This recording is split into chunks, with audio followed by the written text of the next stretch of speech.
Welcome back, everybody. Hey, I am not using OBS for this particular Hangout because it is not working for me with a shit. I'm just going to use a regular Hangout because I know my mic settings on this one and I know they work. So we are going to start over again because you guys missed everything that I said. Not that it had any relevancy to anything whatsoever, but it probably was important for the fact that just to let you guys know a little bit about what that Hangout, how it came about. I didn't initiate it. Nolan actually messaged me on Facebook and asked me to host it. So I actually had expressed reservations from the get-go, but it is what it is. So we're going to talk about it a little bit, but I do want to also mention, I did put the link to the Hangout in the live chat. I have heard a rumor, so this might be true, and I guess we're going to test it out, that they had not fixed per se the sniping problem, but they have made it so that the owner of the Hangout cannot be removed. So we are going to take the chance. If we get a sniper in here, they might be able to get rid of all you guys, but they can't get rid of me, and I can get rid of them. So we're going to do a little theory to practice on the whole sniping thing, because I think they have corrected at least that portion of it. That you cannot snipe the actual Hangout owner. So we will see. People are telling me my sound's much better. Thank you. Appreciate the feedback. Again, it is the OBS software that's causing the issue. It works sometimes, and then it works horribly other times. So it is what it is. I knew it wasn't really anything else other than that, except that during the debate, there was a lot of noises from Kent and from Nolan. It wasn't from my end. I had no fan. I have no AC running. I have nothing. Actually, I'm sweating here because I want to make sure the AC wasn't causing the noise. But anyways, welcome back, guys. The people in the live chat heard basically James up to a certain point. I don't know where they left off. What was the last thing you were talking about? And we can kind of continue from there in regards to some specificities with the debate itself, because there was a lot to be desired. Again, Nolan's a really nice guy. I just think he was woefully unprepared. I don't think this is his setting. I don't think he should be doing debates at this level. But as PC Myers astutely pointed out, this shows what it does take to debate on this kind of playing field. I don't think he's had enough experience to be debating on this kind of level. Do you guys agree with me on this? Yep. I don't think. Yeah. I don't think it's prepared. All right, so we're not trying to be condescending. I'm not trying to be negative.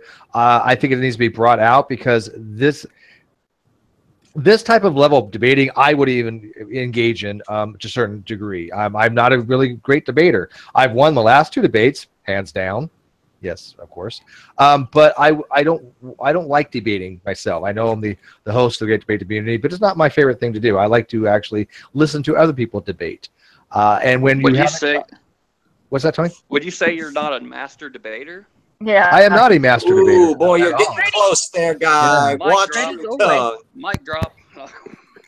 That was easy. But Sorry. I mean, we all know the last 2 debates I had, I kicked ass. I'm not going to lie. I'm very self-effacing, but I do know when I do exceptionally well. My first opponent literally left Young Earth Creationism not long after, not solely due to the fact that he realized that I was right about macroevolution existing, but it was a combination of things, a collection of different people working on him to get him out of Young Earth Creationism. And then, of course, Ronnie, a.k.a. True Empiricism, completely ran away from our debate during the Q&A. So I consider that to be a pretty good win. Yeah. So he also didn't bring any I argument. put the link up for that paper from Todd Wood. Oh, thank you. So yeah, I got it. I see it. Thank you. On Friday, Bill Lolo will be debating Ken Hovind, and it's a good kind of comparison to see what kind of debating structure differences we're going to have, right? From somebody like Nolan, who I don't think has a lot of experience, to Bill, who actually works or has experience in this field. I mean, Bill, you're into geology, you're into paleontology, but more right. of I'm the human origins expert or whatever for the Arizona Museum of Natural History. I mean, I just got home from there an hour ago. I mean, I spend a couple days down there a week. And I basically put my spiel that I do into a video presentation. Like I said, I've got it down, I think, to about 20 minutes. I have formal presentations that I do, but I also have just informal stuff. But I really want to cover Australopithecine to modern human, and it'll be given in a visual presentation with fossil evidence, hundreds of slides, but I mean, there's hundreds of fossils of these things. At the end, there's going to be any choice but to admit there is evidence for human evolution is what I'm going for. I mean, you may not agree with it, but he's going to have to admit the evidence is there. Well, Todd Wood does. Todd Wood is a younger creationist, but even he admits his evidence. Oh yeah, Todd Wood absolutely says, you know, he is. But then if you saw him in Genesis History, if you caught that movie, Todd Wood is terrible in there. I mean, he skips, you know, 6 different intermediates and goes right from, and basically sits there with the skulls in his hand going, how could this turn to this, you know? I mean, that was what got me with those. I mean, Yeah, and he uses the same bone that I use, so. I think that might be interesting to bring up regarding Homo habilis. That's the very first group that shows Brokaw's area and Wernicke's area in their brain endocasts, which are related to language usage much later on. And also that the system that we use in the anterior cingulate cortex for self-deception, that's a directly co-opted primate brain system that's used for social cohesion. Yeah. And conflict resolution. I don't really that detailed in anything just because there's so much to present. I mean, I'm kind of going for the obvious difference in anatomy between start to finish, how it transitions all throughout the way, how the cranial capacity increases, and at the same time in tool use throughout the archaeology matches the size of brain size increase in the fossil records. So towards the end, I bring in genetic evidence too, which actually aligns with the fossil record. Now, again, I don't want to give away too much, but Bill, there's going to be nothing in here that Ken has not seen before, correct? I mean, he's should been be a around lot. time. I mean, don't forget the RVs. No, I know he. Oh, Bill, how long? Yeah. How many years did you say you've been ready for this debate? About 20, yeah. About 20 years. I mean, I became familiar with Hovind in probably 97, 98. I mean, I got on the internet in 95. By 97, 98, I'd run into chat rooms where people were started talking about creationism. So, so for almost 20 years, I've been exposed to this nonsense. And years ago, I was ready to try to get the guy to debate or whatever, but then he went to prison. So I wrote to him after he got out of prison, no response. I wrote to him the following November, no response. Somebody I knew called him and mentioned him, and he basically said, I debate college professors. I don't qualify. Then he finally opened it up and started recently saying, yeah. So. And by the way, I received a message. Hang on one second. I received a message from Nolan, and Nolan thinks that he has brought down the quality of debates, and I don't want him to think that way at all. Nolan, I hope you are listening. Everybody has room for improvement. I want you to join the Great Debate community. I want you to listen to the experts and the people that have been around for a while, that have done this for a while, and learn from them. This is not a critique to make you feel bad or to say that you failed in any way. This is just a critique that we do in all after shows of what could be improved, and we do it for everybody. Well, I think Nolan some really good points, but I don't think like Ken really didn't come back and discuss those points. He just kind of, I don't know if Nolan didn't press him on that, and he brought up really good points, didn't seem to have an in-depth knowledge in order to face a rebuttal.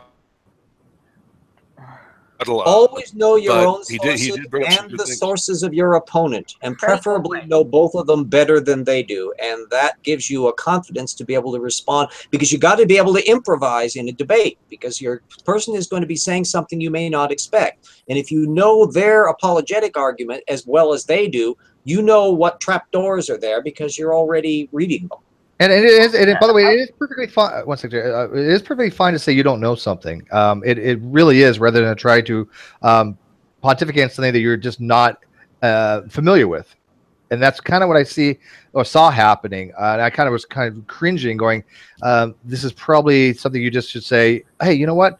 I don't know about this. I don't think anybody would fault anybody for saying that. And by the way, you know what? Go ahead, Jane. Go ahead. Yeah, I was just going to say I'd be happy to talk to Nolan and help him learn how to prepare for a debate. I've talked about this, you know, before we went on air the very first time. Is, you know, I've done debating in you know, high school and college, and even as a professional political activist long ago. And one of the things we did was we prepare index cards, and, you know, like color code them and everything, and you have the little thing up. So if someone brings up a subject and you don't remember it, you can say, yeah, just honestly say, okay, I'm really not familiar with that. Let's go on to another subject. Or you can quickly flip through your index cards and find the basic information right there so you can respond. I felt that a lack of organization of Nolan's problem. Mm-hmm. We can expect certain things to come up when Bill debates Kent. If he doesn't bring up the claim that Lucy is the problem with the fossils and they're found over a lot of different areas, that was standard creationist apologetics in the 70s and 80s. And I would be surprised if Hovind doesn't try to channel that, so Bill can be ready there to dump on that forensics, right? Or Lucy's kneecap. I've already watched Hovind's debates, and over the past 2 weeks, I've probably spent 10 hours listening to every one of anything he's ever said about human evolution. And I've got notes and I'm ready to go. So yeah. He is not that original. But Yeah. Hovind's shtick is not I can pretty much. Hovind's shtick is to provide uncertainty. That's his whole goal. Is Right. just say, oh, look, there's uncertainty here. Look how many times he brings up things like the Green Mile. Oh, you know, he was convicted, but he was innocent. He wants to have this epistemic uncertainty brought into everything, so you question everything. Yeah. And I think that needs to be shut down, because that's not that to me is not a honest way to debate. But Right, and Hovind, It's constantly trying to go off topic. Mm-hmm. That's Hovind. yeah, and The fastest way to trip up Kant is to ask, says who? Force him to defend the source base, which he really doesn't have that often, because he's not a writer, he's not a scholar, he's not a footnoter. There's always air underneath his arguments, and you've got to drag him onto his own sources to show that. Yeah, I got to hand it to Nolan. He's got a big pair of them, because he actually went up against Ken Hovind live. I mean, seriously, that's got to take some balls. You know, he's just, like y'all said, if he just knuckles down or people helping to learn more, I think it'd be pretty good. It's just going to take time. Yeah, and he has to avoid the, you know, the ad homs and things like that, because that just detracts from your argument. You know, you have to. Oh yeah, Hovind regards that as a badge of honor, to be insulted by an evolutionist who is blinded by their evolutionary religion. Wow, that's exactly what he wants to hear. Exactly, and you can't feed him. In the meantime, he calls evolution the most thing he's ever heard. And to be honest, I'm not going that way. I'm not going that route at all. I mean others people's beliefs, and yet I guarantee you he's going to say it. Very devout. You have to remember too the background. Even if it doesn't come up, Kent Hovind reflects a super extreme right-wing radicalism. In his older days, when he would talk about the ACLU, he would call it the American Communist Lawyers Union. This is a guy that makes the John Birch Society look like pinko liberals. Yeah. And when you have to realize that there is a mindset that even if he doesn't bring it up, that's a worldview that he's appealing to, and that's where he comes from. Right. But the thing I've noticed in these debates is obviously the goal is not to change Kent's mind. That's just never going to happen, right? The goal is to change the people's minds that are listening, and who has a better argument. And since the people that are listening to him on his stream have already agreed with Kent, the goal needs to be figured out is what needs to be said to these people where they're going to say, you know what, maybe there's more to it than I've realized, or what Kent has said, or Kent maybe doesn't know as much about it as he has claimed to, because he's claimed to taught physics and science for 15 years, and yet I would put him probably at a 5th grade level of science knowledge somewhere, and I'm being generous. What do you guys think about that? Yeah, that's why it's always good to force him onto that kind of turf as to his source base, The question that came up, what would cause you to change your mind, was very diagnostic. And I would have to say that Nolan was a little slow on the uptake in his response on that as well. Because everybody should be able to defend their position, and everybody should be able to say, don't take my word for it, do your own investigation. Correct. Yeah, and I'm trying not to discourage at all Nolan from future debating. I just think that he should start with just regular dialogue we have in our Hangouts. He's not a member of the Great Debate community, so he has really very little experience dealing with conversations. You know, I have an idea. I'm not trying to fault him. This is for that one. I have an idea. And I'd be willing to do it, and I bet other people would too. If Nolan wants to, you know, hone his debating chops, well, not only can some of us help him, you know, organize, but I'd be willing to take an opposite position. I'd be willing to play devil's advocate against him to help him learn. Yeah, I could do that too if he wants to pop into my evolution hour. Those are all great opportunities for that, because you learn not only clarify in your own mind what your opponents are, because to play the devil's advocate, you've got to know their case as well as they do. And that's something, if you study debating, or if you've ever, you know, had debating classes or learned it in school, that's one of the things you learn. We used to be told, we used to be made to take the opposite view we had. Oh yeah, I could do the same exact thing Hovind does. I guarantee it. So if Nolan's out there, or if he contacts you again, Steve, just tell him, you know, there's a bunch of people who'd be willing to help him get better at debating. And as I said, we'd even take the devil's advocate position so he could argue against us. I'd be more than happy to be a young earth creationist. I think I could argue their side better than they could most of the time. Yeah, to some degree. I mean, we have gone over, like, for example, Kent's Creation Handbook, number 9th edition. We how many years ago was it, Jade? I mean, it's like 2 years ago when we actually went through and debunked every single scientific claim in there. And they weren't that hard to debunk. No, they're not. They're not. They're not at all. And that's what I recommend to people. That's what I would say. If somebody wants to, like, actually know the truth, and you want to get them out of young creationism, have them debunk themselves. Say, look, here's what the claim is. Go try to falsify it. And I think Hiller's question was critical, and it was the last question I got in, is what would you have hypothetically for an observation that would be a falsification criteria for your model?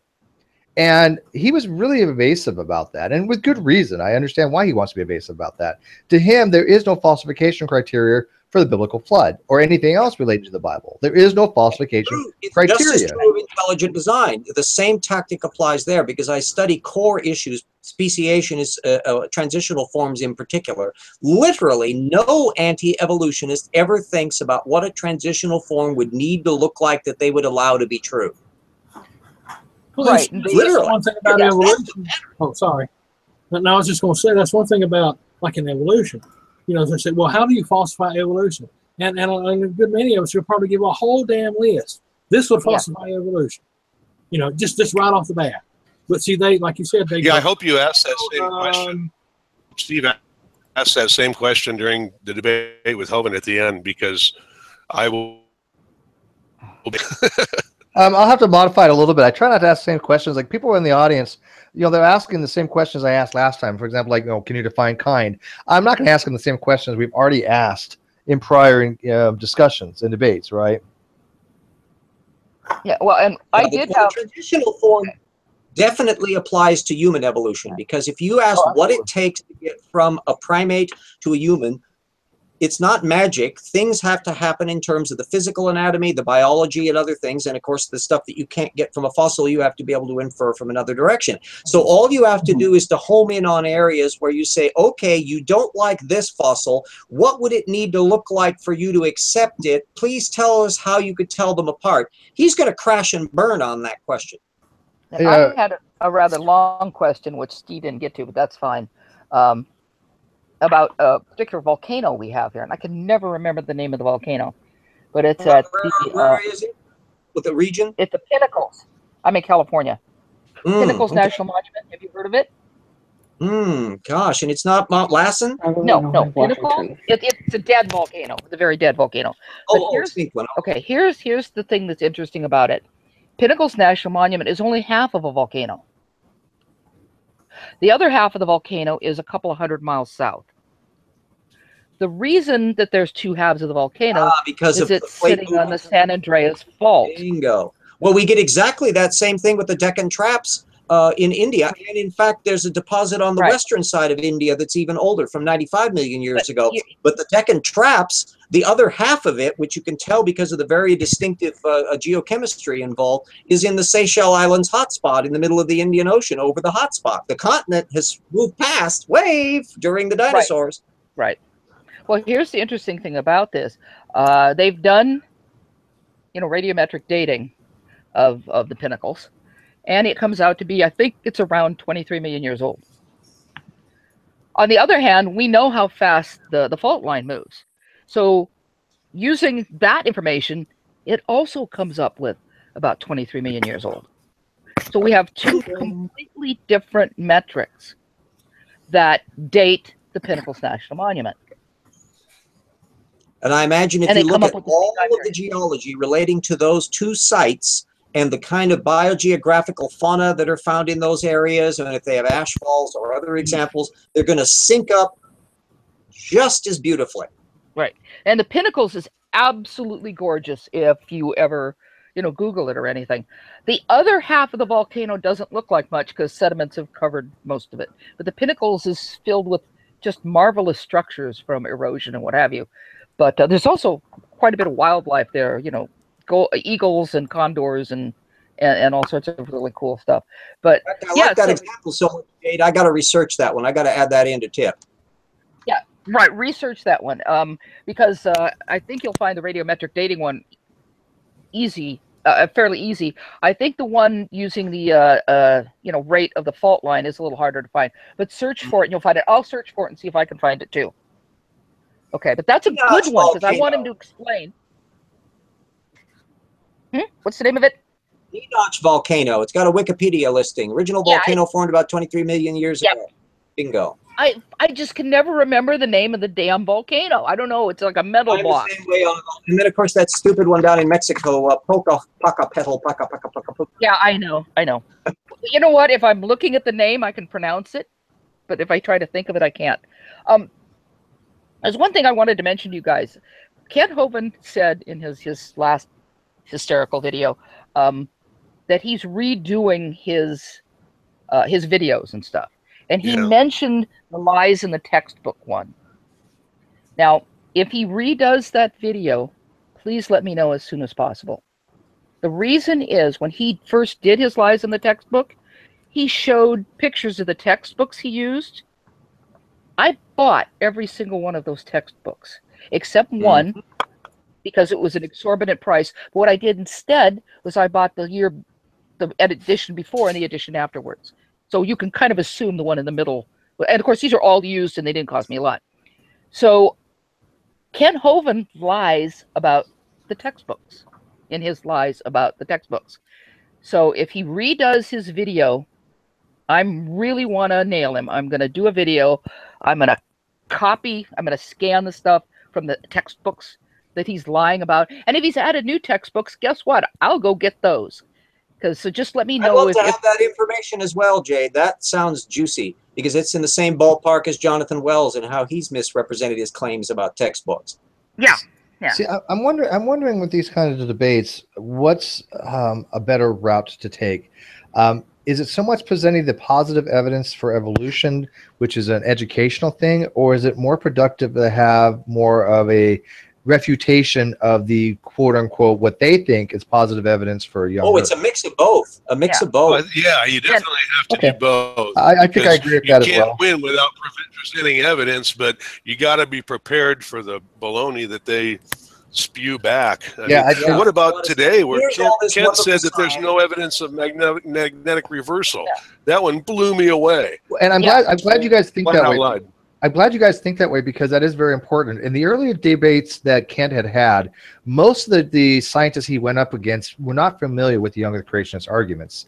That's why there's this appearance of Ken winning debates. And in some cases, he may well have. Doesn't mean he was correct. It just means that they were not prepared for his type of debate structure and his kinds of quote unquote what he presents to be evidence. Now that we know every one of Kent's arguments, there is nothing new under the sun. If you want to debate him, you do have to have both under your belt. You have to understand why evolution is true, why the Big Bang is true, all these different things from all these different fields of science, and also understand why the young earth creationist claims are wrong. Would you guys agree upon that? You need both? Yeah, that's the principle I used in Slam Dunk, where I said, here's all this information on the reptile-mammal transition, and oh, by the way, here's everybody in the creationism movement who's ever gone after it, and here's why they have their head up their ass. Ta-da! Somebody had to mention in the live feed that Kent will never admit defeat in a debate, and they're right. But this again, it's not to get Kent to admit defeat. Now, I have gotten Kent a few years ago to admit that 2 claims out of his creation handbooks were incorrect. I don't know if he's ever used them since. I haven't asked him about them. Eventually, I will. But he did admit that 2 claims he had gotten from ICR. He didn't really do his due diligence on them, and he hasn't used them. He said, but as far as losing a debate, no, he'll never admit that. But if we can get him 1 claim at a time to admit that they're wrong, I think that's a domino type effect. I've got him to admit the 2 radiometric dating claims he's made is wrong. KC is working on the physics aspect. I don't think Ken has admitted he's wrong, but I think KC has destroyed any sense that there's some kind of reality where Kent understands physics. It would be a fun example to take Kent and ask him on a point he brings up where he's invoking a secondary authority like Andrew Snelling or whatever, to ask him the obvious question. Gee, that's interesting. What fact-checking did you do to be so sure Snelling knows what he's talking about? I don't think he would have ever done that. And he won't want to admit that he didn't do that. Peer review is all North Korea, so you never know. Yeah, but see, I've asked Snelling to come on here. I've asked Tompkins to come on here. We've asked pretty much every one of them to come on here. Young Earth creation scientists do not like these types of formats for obvious reasons. They just don't. And you'll get we can easily get people like Ross, but you know he actually gives actual science, so he's not intimidated. And he's also a really sloppy debater. You Ross is like Jell-O, so he's by comparison. I mean, Kent Hovind is paprika on ice cream. It's a much more intense kind of a thing. Yeah, well, I think that Kent's whole shtick is predicated on the fact that he can debate by gish galloping and by shotgunning and just going all over the place, right? So that's his area of expertise is debating poorly. That makes sense. Steve, I have a quick question for you. Do you know, or is there any way that you could know, or have you heard that any of the followers of Kent Hovind been watching the actual debates, or are they just sticking with his version of it? Some of them have actually watched the debate on my channel and like Casey's channel. I have actually seen comments left on pages saying, you know what, it was these types of debates that led me out of young creationism. I have actually seen at least 5 or 6 similar type comments on various pages saying that because of videos and debates and things like that, that people have left younger creationism. And I totally believe that, because we have how many people in our own community that used to be younger creationism, younger creationists that have left after they were exposed to actual scientific information that just seems irrefutable, right? Because I mean, I'm at the point in my life, look, at evolution is irrefutable. There's just, it's to me like gravity. It's to me like water being wet. It's just, it is the way it is. There's no other way. That's my degree of certainty of it, right? But people that grew up in a creationist situation, they're never exposed to any of these types of sciences. And when they first are, some of them do a rejection. They're like, oh, they do a pushback, but other ones are receptive to it, and they're like, you know what? I've never heard of this before. They didn't tell me this, and they start leaving. The moment they discover that there's information out there that their side has suppressed and downplayed, exactly, edge of the wedge, and they go, wow, maybe things aren't what I need to do, and all they need to do is to start thinking for themselves and start checking things for themselves. The rest is just up to that. Plus, we've got the advantage, we got so much information available today that once they figure out how to use the tools, all of the material is there for them. Right. And that's why I think the shift has been... I had a guy today. Go ahead. Bill, go ahead. Oh, no, I had a guy today at the museum. He's probably about 45 years old and had a couple kids with him, about his wife. I gave my little presentation to him, just 5 minutes. I'm going through the different skulls and talking about things. And his wife, kids went on, and he came back. And he says, I'm a Christian. And I get this type of thing sometimes. He says, all my life, I've been told this is wrong. He said, but there's so much evidence for it. That now. He says, what would you say?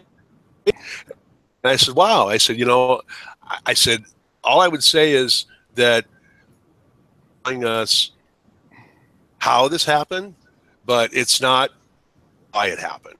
And I certainly don't want to discourage you from believing what you believe. I mean, but I pointed out the Catholic Church accepts evolution. The majority of Christians do, and you could just see the wheels turning in this guy's head. I mean, he was really struggling with it. Having been brought up a certain way, yet he didn't. I've had people hustle their children, when I start to talk, and he didn't do anything like that. So, he was just real receptive to it. So, and that's why there are people out there who listen. And that's why I should stick with the science. When I hear people start like attacking, the Bible's this, or religion's this, or theism's this, I don't think it does anybody any good, because a theist... I totally agree. They're going to shut down. I will not.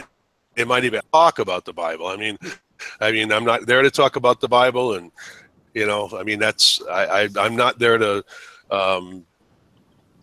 demean anybody else's beliefs at all. Just present the facts. Because they're not going to listen to you. And that's not the approach that I recommend anybody to take. I never will care if somebody stop being a theist or not. It doesn't make any bit of difference to me. That's not my goal, not my agenda. Well, what's that, James? It's just, none of the religion makes any of the data go away. All the data still needs to be accounted for. And that's a good point. Science is that the anti-evolutionists, whether they're young earth creationists or intelligent designers, just simply don't account for most of the data. They just bypass most of it. So why pay attention to it? Their religion is irrelevant in that respect. Go ahead, Jay. Yeah, I was just going to say, Freddie, get the heck out of there. Sorry about that. I love you're not stuck with us. I will, Freddie, get the hell out of there. I know, usually. Freddie is my cat, for those few of you who don't know that, and he likes to interrupt Hangouts. I will, to a certain extent, take on the religious argument. It's usually useless with our young earth creationists, because they're, fundamentalist evangelicals. And as far as they're concerned, I'm not a Christian because I'm a Catholic, so I'm doomed to hell. But the point that I know, I love that. But the point that I do try to make with them gently is that young earth creationism isn't that old. It stems from the mid to the late 19th century, depending on whether or not you want to start with the Millerites or not, like mid to late. And it really got its start with a Seventh-day Adventists. The flat Earth started around the same period of time too. There was a lot of knowledge coming out at the time about science, and it frightened some people, and that's when the flat Earth argument started. But you try to point out to them, because they really think that everybody, from the beginning of Christianity, all Christians took the Bible absolutely literally.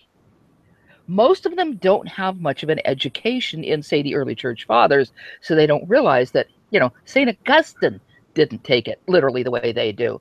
And they, sometimes, I'll give them a little bit of history, explain that young earth creationism is new, and their usual response is no, no, no, no, no. But after a while, they'll think about it.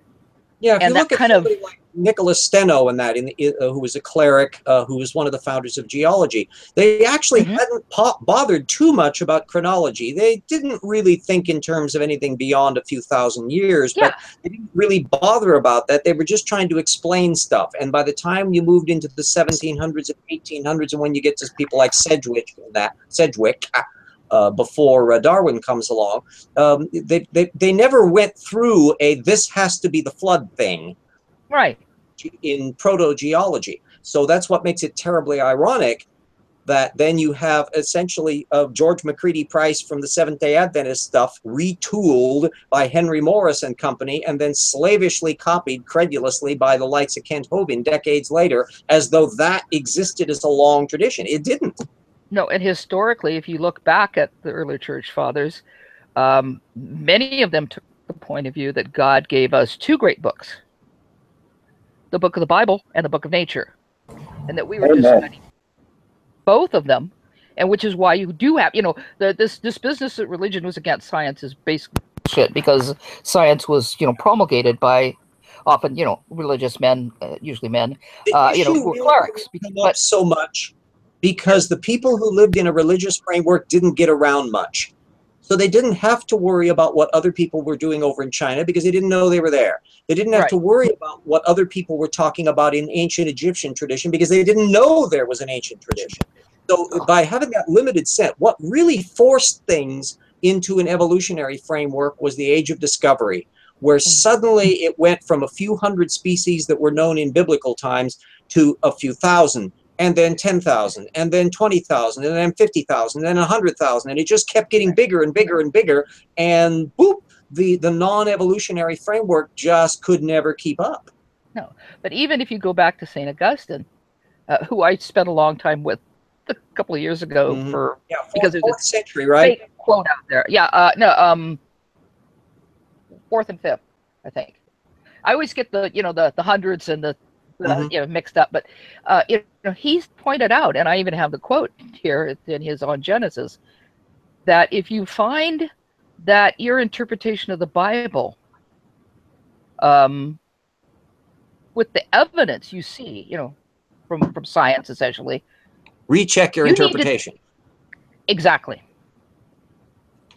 Yeah. Because they cannot. Well, this was actually a larger issue because Augustine's time, it was when the period when they were starting to notice that the Parousia, the second coming, hadn't happened, and it was supposed to. And so he was also the one responsible for a kind of metaphorical kingdom that allowed them to disconnect themselves. So once you get on that little St. Augustine slippy slide, it allows you to accommodate data much easier.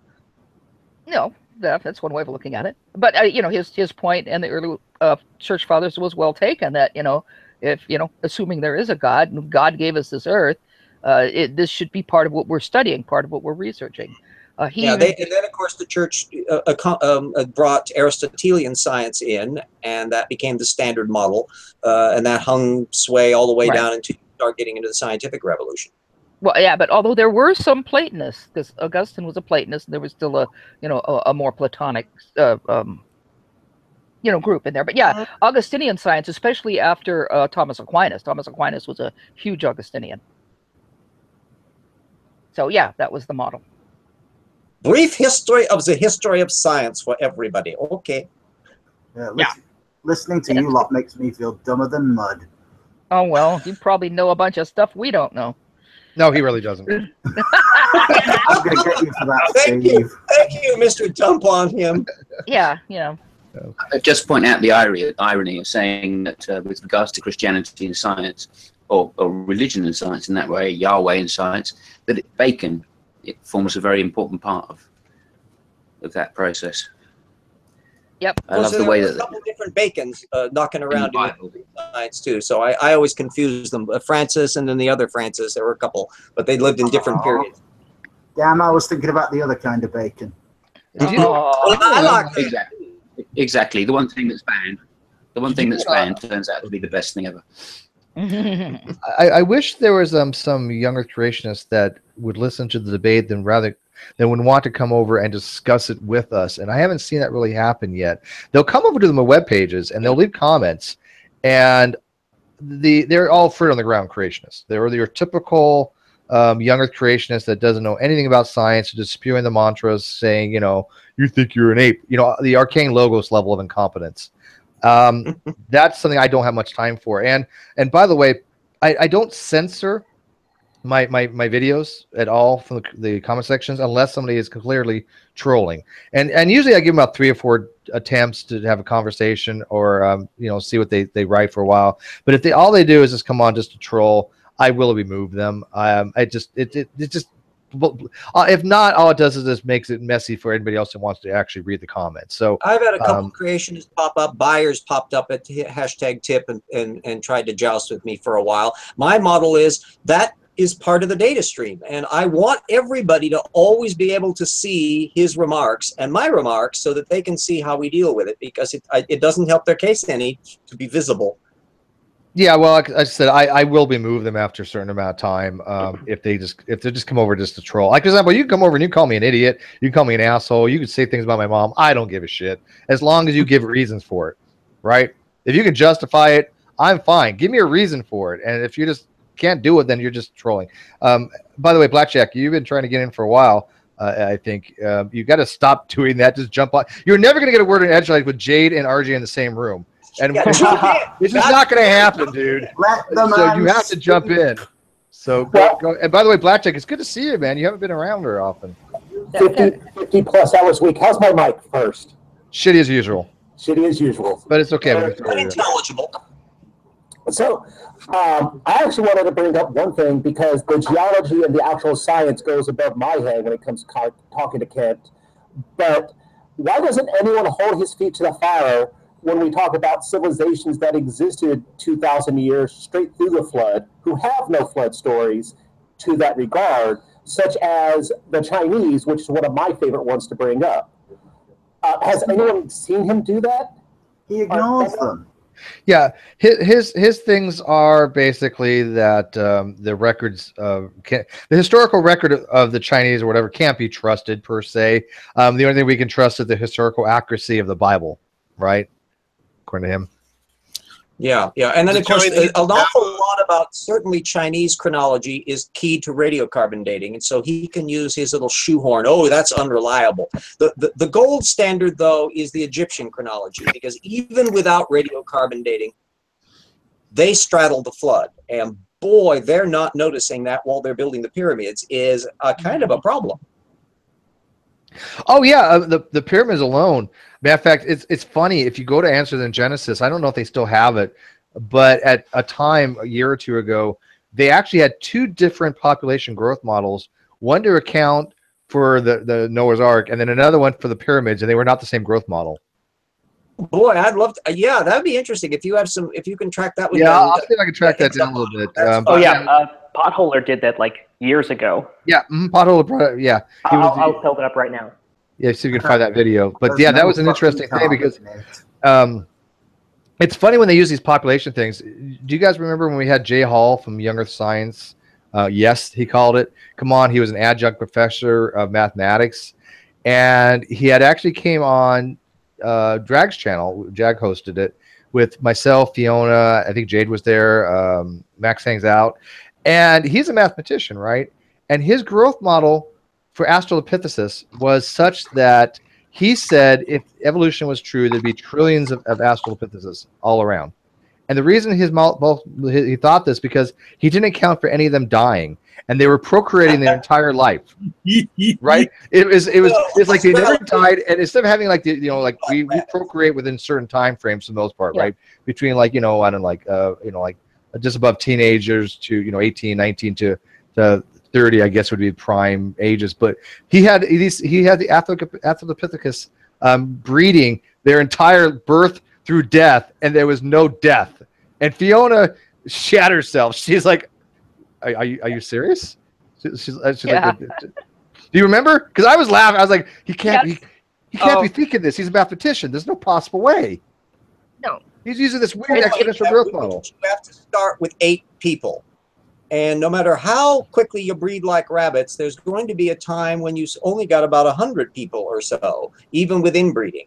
And that's why the chronology of the flood is so critical, and that they break down on, because you've got to figure out, okay, do you find all of these people in Egypt? And that's why they have to move Egypt chronologically, because you can't have the pre-flood Egyptians being so Egyptian-y, and the post-flood Egyptians having exactly the same language, exactly the same traditions, exactly the same architecture, when they supposedly got all this from being the descendants of Noah. Oh, they wandered over to Egypt, and they read all this stuff, and they decided to copy them. Yeah, they were just really sick of it. Yeah. Well, and the other thing too is when they talk about this, when you talk about the population dynamic, and you say, well, how did we get to this many people? And they come up with all these calculations. The calculations are again based on nobody dying. So apparently, after the flood, up until a certain point when, sin kicked in and we started to have plagues and things, there weren't any diseases. I've had people tell me that there weren't any diseases. That's why God allowed people to multiply it took a so while fast. for that sin death to come in. Of course, they don't exactly explain why 10% of our genome is ALUs. That's just little fiddly bit stuff they don't bother about. No. And why? When did the sin death come in? At what point did we start having plagues and stuff? And why? I mean, what event caused the plagues to start and people started dying and things like that? My question is always, if it's totally true, now coming from a Christian, how would Adam and Eve even know what death was? That's something like, I'm going to kill you. It's like, okay, what's that? There's no, according to creationists, especially young Earth, there was no death. So how would the threat of death be any kind of deterrent? Conceptually, they wouldn't. There would be a theological narcotivist to that. They would be like, what? They would have no concept of what death would possibly be. Correct? Right. There's Well, absolutely no concept. It's a little known fact, but there was a Sin Death Made Easy for Dummies book that was left there in the Garden of Eden. And they cribbed through an awful lot of that during the week when they were in Eden before they were kicked out for that apple incident. See, so if you look at the backstory that can be put onto the video, it makes it all, if you think biblically, it all makes perfect sense. All right, Steve, I'm going to go because Fiona's in the live chat and she could probably contribute something to this. All right. Well, I'm like I said, I'm spamming the link in the live chat. I'm not worried about sniping because I think they fixed it. We'll do a theory to practice if we get a sniper in here. That they cannot snipe the Hangout owner anymore. Okay. So. Oh, I was wanting to bring up one other thing. I mentioned something about Kent got two things right in the whole thing. Well, actually, there was a third thing. And I'm not sure what brought it up, but it was talking about underwater surges or something. And I think that was leading to or underwater rivers. Like there are places in the ocean where it's like there's a current or whatever coming off the continental shelf, and it's slowly wearing away and making valleys in the continental shelf and going on out into the plain of the Atlantic or whatever.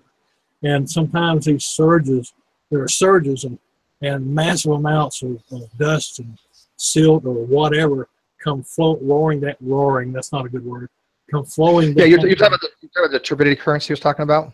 That's it. Yeah, and now that is a real thing.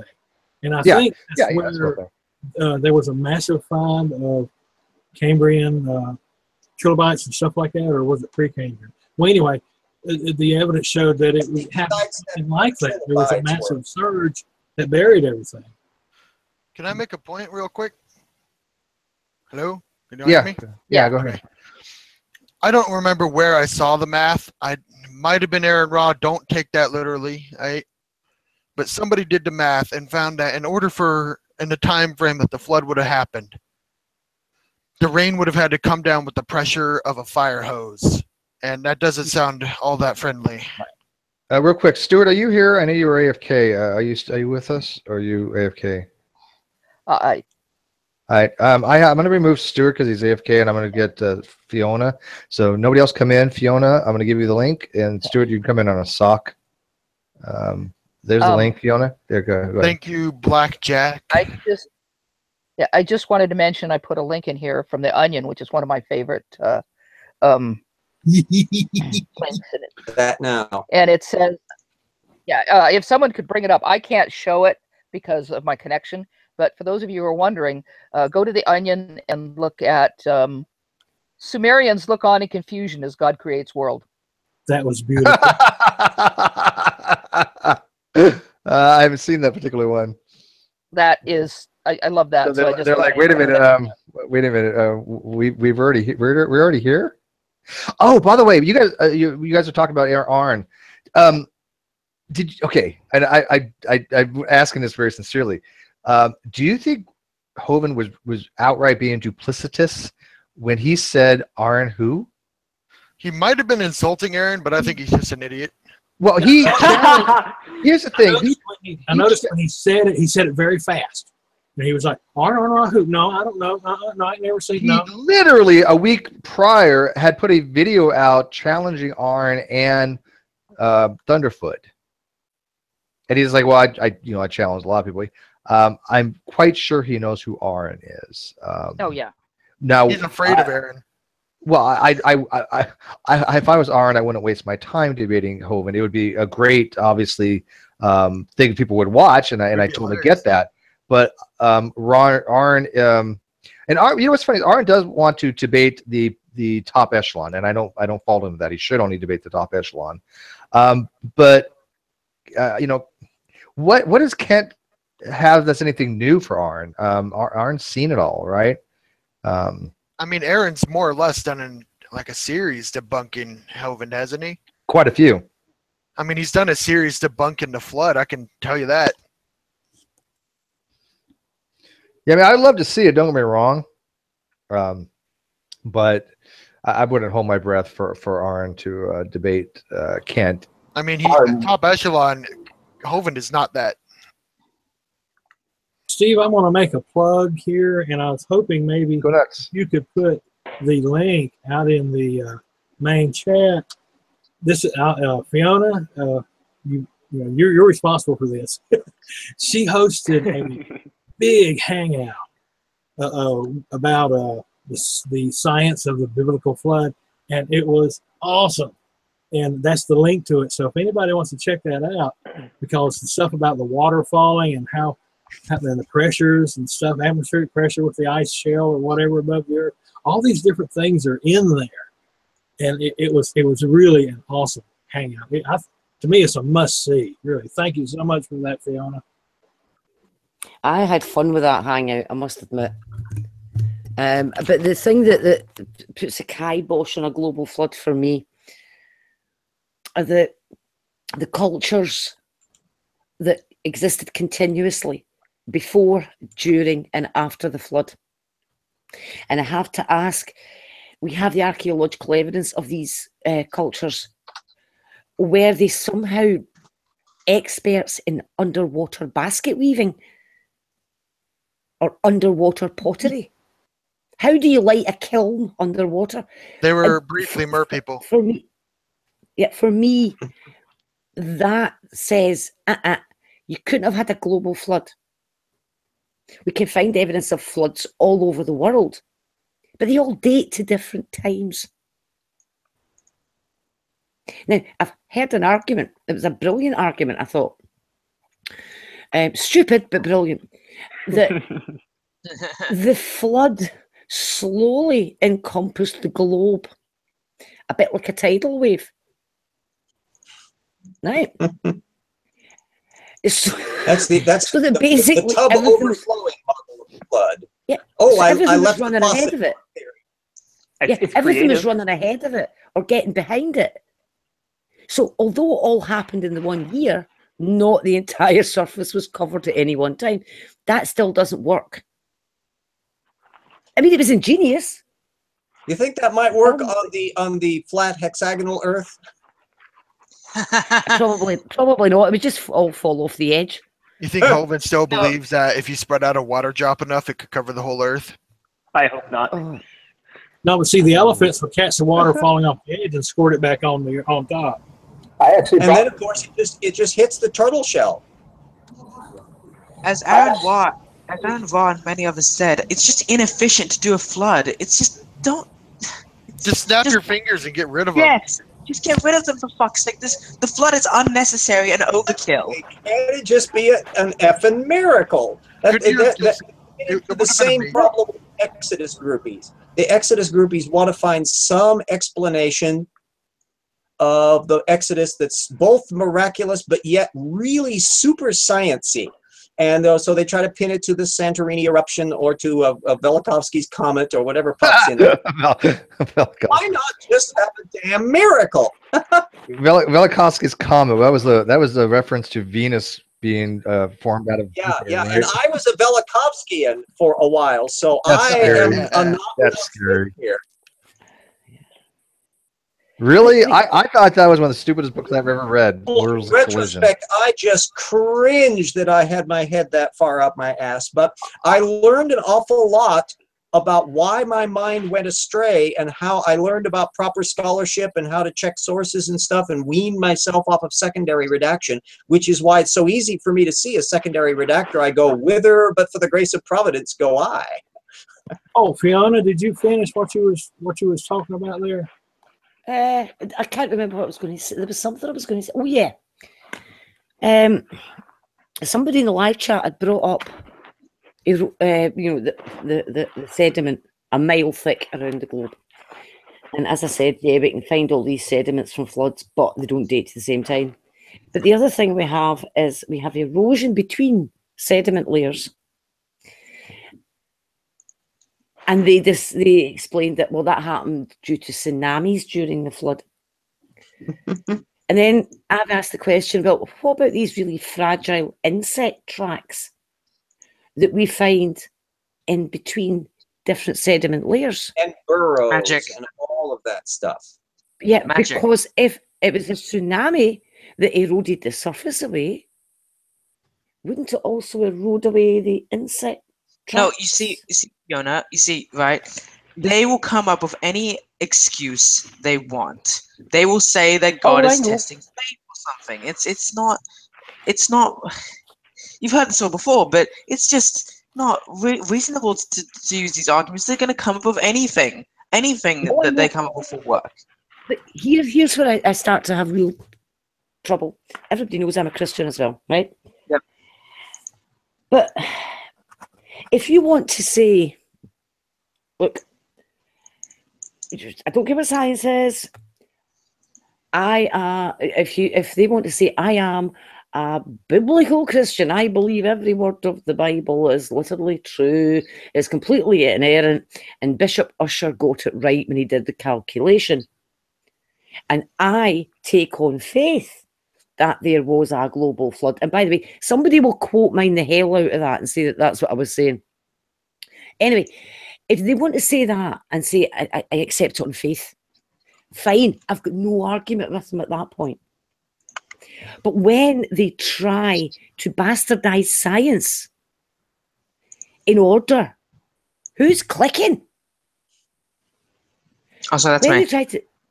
When they try to bastardize science in order to provide scientific backup for what is a faith position, that's when I start to get arguments with them, because I won't accept that.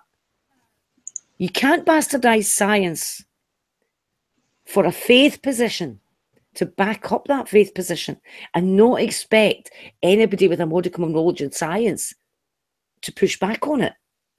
Say that it's faith and everybody will say, fine, that is great, good on you. That's it. Yeah, and that's really the point about debating the creation thing from an evidentialist point of view. Right, is separating the two from an atheist perspective. The idea of engaging in these types of conversation is to show the ridiculousness of the evidential claims for God.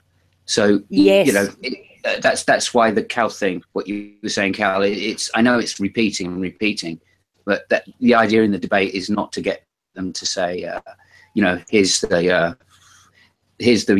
you know, the idea is to say, this is my evidence. That's what you want them to say. So you can have a go at them about that. If they retreat to the faith position, well, of course, that's for an atheist, that's a win in the debate. Well, and that's what Kent did, though. In a couple of debates ago, he actually we ended up going into this. Well, God made the universe look old position, which I thought was kind of remarkable. Now, I haven't heard from other people he's done that before. I'm not aware of that, but still, if you are promoting something called creation science and you have to resort to something outside the bounds of science, how could you call that creation science any longer? Yeah, it's a fundamental dichotomy. And Jade brought up the point about how St. Augustine and that tradition in the church has the idea that there's a book of nature and then there's the book that's in the revealed word. Well, there's this desire, and you see it obsessively with, starting at least with Henry Morris, that they crave having that science stamp to put on it. That not only does the scripture tell you what the facts are, but the true facts of science and history match up perfectly with that. That's when they get out the sandpaper and the hammers to chop off the parts that don't fit, and that's where it gets to be dangerous. And that's kind of logical for them to try and to do. I mean, it seems logical that if God exists, then there should be evidence for it. Yeah, it's got to match up. It should. It seems logical that it should match up. And when you retreat them to the arguments that, well, if it doesn't match up, you just take it on faith, you're pointing out their cognitive, dissonance. Yeah, that was a problem Louis Pasteur noted on the biogenesis issue. He warned the effective creationists of the 19th century that you gotta watch out about this talking science issue, because what happens if the science cracks it? Do you now give up on your religion because you've made it either you believe in the religion or you believe in the natural explanation, and you basically are screwed? Kant has a perfectly insulated mind. There can never be evidence to change his mind, and so he doesn't have to worry about any of that. It's never going to work. Yeah. A little bit to a topic that went before. I put a link in. It took me a while to find it. I wanted to get this to RJ. I put a link. This is a link to a conference they had at the University of San Diego a few years ago on the Exodus. And there's 20-some videos. Some of them are quite long. And they brought in, anthropologists, geologists. It's a really good series. I've of course, linked this to many younger creationists. I doubt if any of them have bothered to watch, because it would certainly challenge their beliefs. But you might find this interesting. Yeah, I've saved the links on there, and I'll slip around that. In fact, I'll have to be leaving here shortly to go over to Evolution Hour, who people want to come over and chat on that. That's right. But yeah, I thought you might find that interesting. And said it's a lot of different videos. The funnest part of Exodus is when the hell did it happen? The traditional biblical date is 1500, but because of the references to Ramesses and Pi-Ramesses and all the rest, they've really got to pull it down into the New Kingdom, which is 1200. And your traditional creationists still tend to stick with that damn 1500 BC date. That was the date Velikovsky preferred to boot. That's the date he got connected up with. And so you get this hunt for the Pharaoh. It's like the Antichrist of the Month Club. You got the Pharaoh of Exodus of the Month Club, because they can't really find any connection anywhere in the Egyptian chronology for that stuff, and that's probably because there never was a conventional Exodus. And what do you guys do when people start showing things like from World Daily News Net, whatever the hell it is, in the Onion, saying, "Oh, look, they found chariot reels in the Red Sea," and all this, and it's just like, oh, don't get me started. That is blinking Ron Wyatt. I can find a kid in my. It is Ron Wyatt that actually. No, it's really. I get that from grassroots creationists occasionally. Yeah, it still circulates among the set for whom Kent Hovind is too sciencey, likely to be linking to that stuff. Yeah, that's a good way of putting it. It's terrible. The Ron Wyatt stuff. If you look at his list of discoveries, the Ark of the Covenant. he found the Holy Grail too, I think. Where? Everybody know that the Ark of the Covenant is in that little place in Ethiopia. They're the first to tell you. No, we all know. I thought it was put in that warehouse with top men. Well, his own people actually said that he was full of shit. I mean, his own people. He actually claimed the Ark of the Covenant was underneath the site of the crucifixion on Golgotha, and that Jesus' blood had dripped down onto the top of it, and that he had taken a sample of this blood and sent it to the lab, and it came back with a grand total of 24 chromosomes, 23 from Mary and a Y chromosome. Oh God! Right, and he then claimed Jesus' DNA, huh? Wow. Yeah, and he then claimed that the lab report was lost. Oh, of course. I would have loved to have seen how many AALUs there was in that one. The problem that there was with that claim, the problem that he actually had was that in all these expeditions that he did, he would fundraise in his church. But he always had an excuse when he came back from an expedition. All these big claims, but he always had an excuse for why he couldn't show the evidence. And eventually, even his own church got wise to him because they realized they had never seen a shred of evidence. Not once did he produce anything. And yet Ron Wyatt's discoveries are still being touted. Yeah. Right. And is because you get secondary people who never RJ, you keep walking over people. So, go ahead. I was just going to say, I know your mic is hard to hear right now, Jade, by the way. So what? Maybe that's why he may be walking over you because your mic is a little bit low. Oh, okay, I can turn it up. Thanks. That's no problem. RJ can walk over me anytime. I'll just walk over him. I try not to. I'm sorry. Just say shut up. I know. RJ. I do that too. You know, I tell people that too, RJ. I say, look, just tell me to shut up. You guys are twins. You know that, right?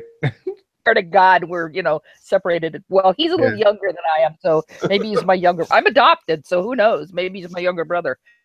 What I'm going to say is that didn't Ron Wyatt get busted on never ever going on the expeditions? He just took the money and like stayed home or went to the Bahamas or something. No, I don't think he did. Because there is evidence of him in Jerusalem around the time that he was claiming to have found the Ark of the Covenant. It's a wee cave somewhere. There was also evidence. I'll see if I can't find it, but I got a thing on his fraud documentation stuff from a religious website, so I'll see if I can't find it. Yeah, please do. Yeah, because I'm not saying that every so-called expedition of his was a fraud, but I think he got busted on at least one or two of them where he really didn't go where he said he. Maybe he went somewhere, but he didn't go where he said he did. I think what happened, I'm stretching the limits here, but I think I vaguely remember he had some kind of a problem with a visa or expired visa, or didn't have a visa for the specific place that he was supposed to go to do the expedition. That was the Jerusalem one where he claimed to have found the Ark of the Covenant. Mm-hmm. I believe he and also there was another one somewhere in Jerusalem, and he did not have permission to excavate. Yeah, that's what it was. He did, and they caught him. Yep. I'm trying to think what that one was. So I'm going to have to look this up. That. Go ahead. He's trying to say that they got this holy thing and they're like, yo, let's kill this guy on a cross over it. What? Yeah, he said they found the Ark of the Covenant under the cross where Jesus was crucified. Why would that be there? Exactly. No sense. Yeah, as I said, I just mentioned it because I wondered if anybody knew more about it. It's a long time since I've read about this. I put up a post from a 2000 thing from Tent Maker. That was one of the groups that was having conniption fits with Wyatt. So this was quite a long time ago. Yeah. And yet people are still trotting out Wyatt on the internet every once in a while. Yeah. Tent Maker rings a bell. Dinesh D'Souza researches. Sorry, I'm retarded. That's okay. But actually, I gotta go soon. Steve, are you there? Yes, Hiller.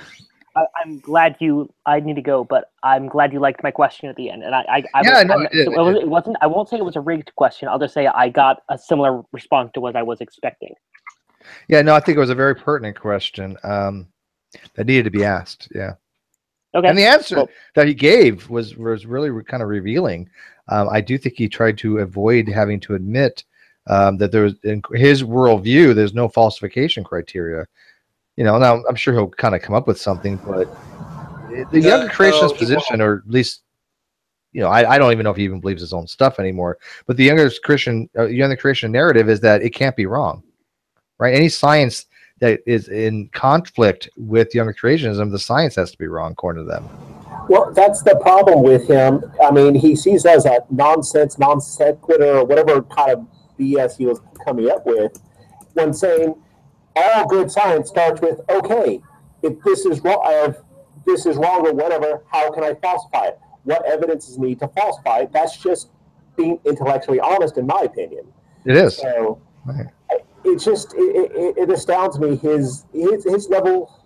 The thing is, at this point, I don't know if he really believes what he says. It's just he's so ingrained in it, and it's such a part of who he is. He can't get out of it. And I almost want to say, because someone mentioned this in the chat while it was going on, and this one, the other guy who's doing it, I don't want to insult him because this is not directed at him. But there was a time, even right after his incarceration, where he said, "Oh, I won't debate anyone without, unless you're a professor, things like that." And now he'll pretty much debate anyone. I've had offers for him to come on and debate, and I'm like, no, I don't want to deal with that headache. So, yeah, and these debates are a two-edged sword. Let's not kid ourselves. I had talked to Kent for about 10 minutes after I stopped streaming, and I had, was talking about the Great Debate community and some other things. He's well aware of what we are and stuff. And he's like, "Hey, Steve, because Great Debate community is growing, are you going to donate to DAL?" And I'm like, "Kent, you're getting just as much publicity out of all this as the Great Debate community and other people. So it is a two-edged sword, right? What are you going to do?" And that's why I want to have the best and the brightest debate him, because he's going to be debating every Friday or so. I think the kind of the plan is, and I want the people that I think are going to be the best to debate him, and there's a lot of reasons for that, right? I just don't want the average schmuckatelli, even myself, to just. I haven't debated him for that very reason. I mean, I could, but I mean, there are far more people that I'd rather have debate him than myself, right? Because they have qualifications to do so. Well, and also you provide the venue for him debating other people, and you're a good host, and sometimes you have to get on both people about certain things, to bring it back to where it should be. He's very happy the way it's been modded. I think you've gotten a pretty good niche, I guess. Yeah, and I'm okay with that. I was speaking with that before. Hey, hello. Before you go, do you guys want me to? I was going to wait till Saturday, but I'll give you guys a sneak peek. Do you guys want to see the Great Debate community webpage? Oh yes. JD, you've already seen it. I feel like one of those green aliens whenever they go ooh in Toy Story. Now this this is not the actual site it's going to be on. This is our site that we're doing the work on. Then I'll be transferred over to greatdebatecommunity.com. But I will present myself and see what you guys think so far. This is actually just changed. Somebody had moved this around, so these are a little bit different than they were, but that's okay. So if you guys can see this, the way that the page is laid out, it has 5 main things on the front that you can make anything you want. It's got our Great Debate community logo. This is going to be our new official logo, Great Debate community trademark. And this is the tagline I came up with: rational conversation in an irrational world. All this is going to be registered. Eventually, it takes a year to do so, though. But this will be a registered trademark, registered logo. It's already trademark, Great Debate community. So that's mine. The domain, this domain isn't mine, but the greatdebatecommunity.com will be mine, or is mine. So anyways, it has a section out here which is called carousel.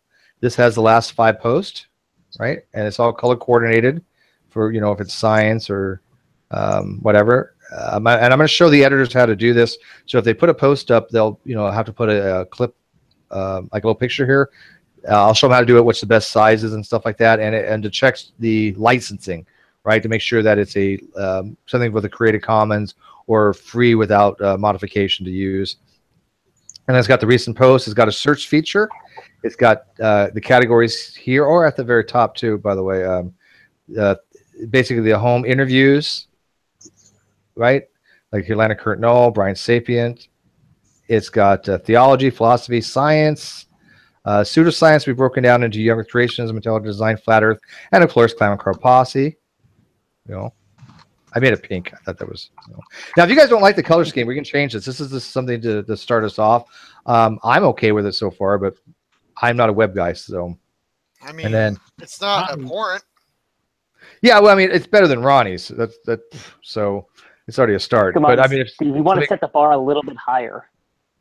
Yeah, whatever. I mean, well, it's funny. I'd asked the guy that's doing the backend PHP development for all this.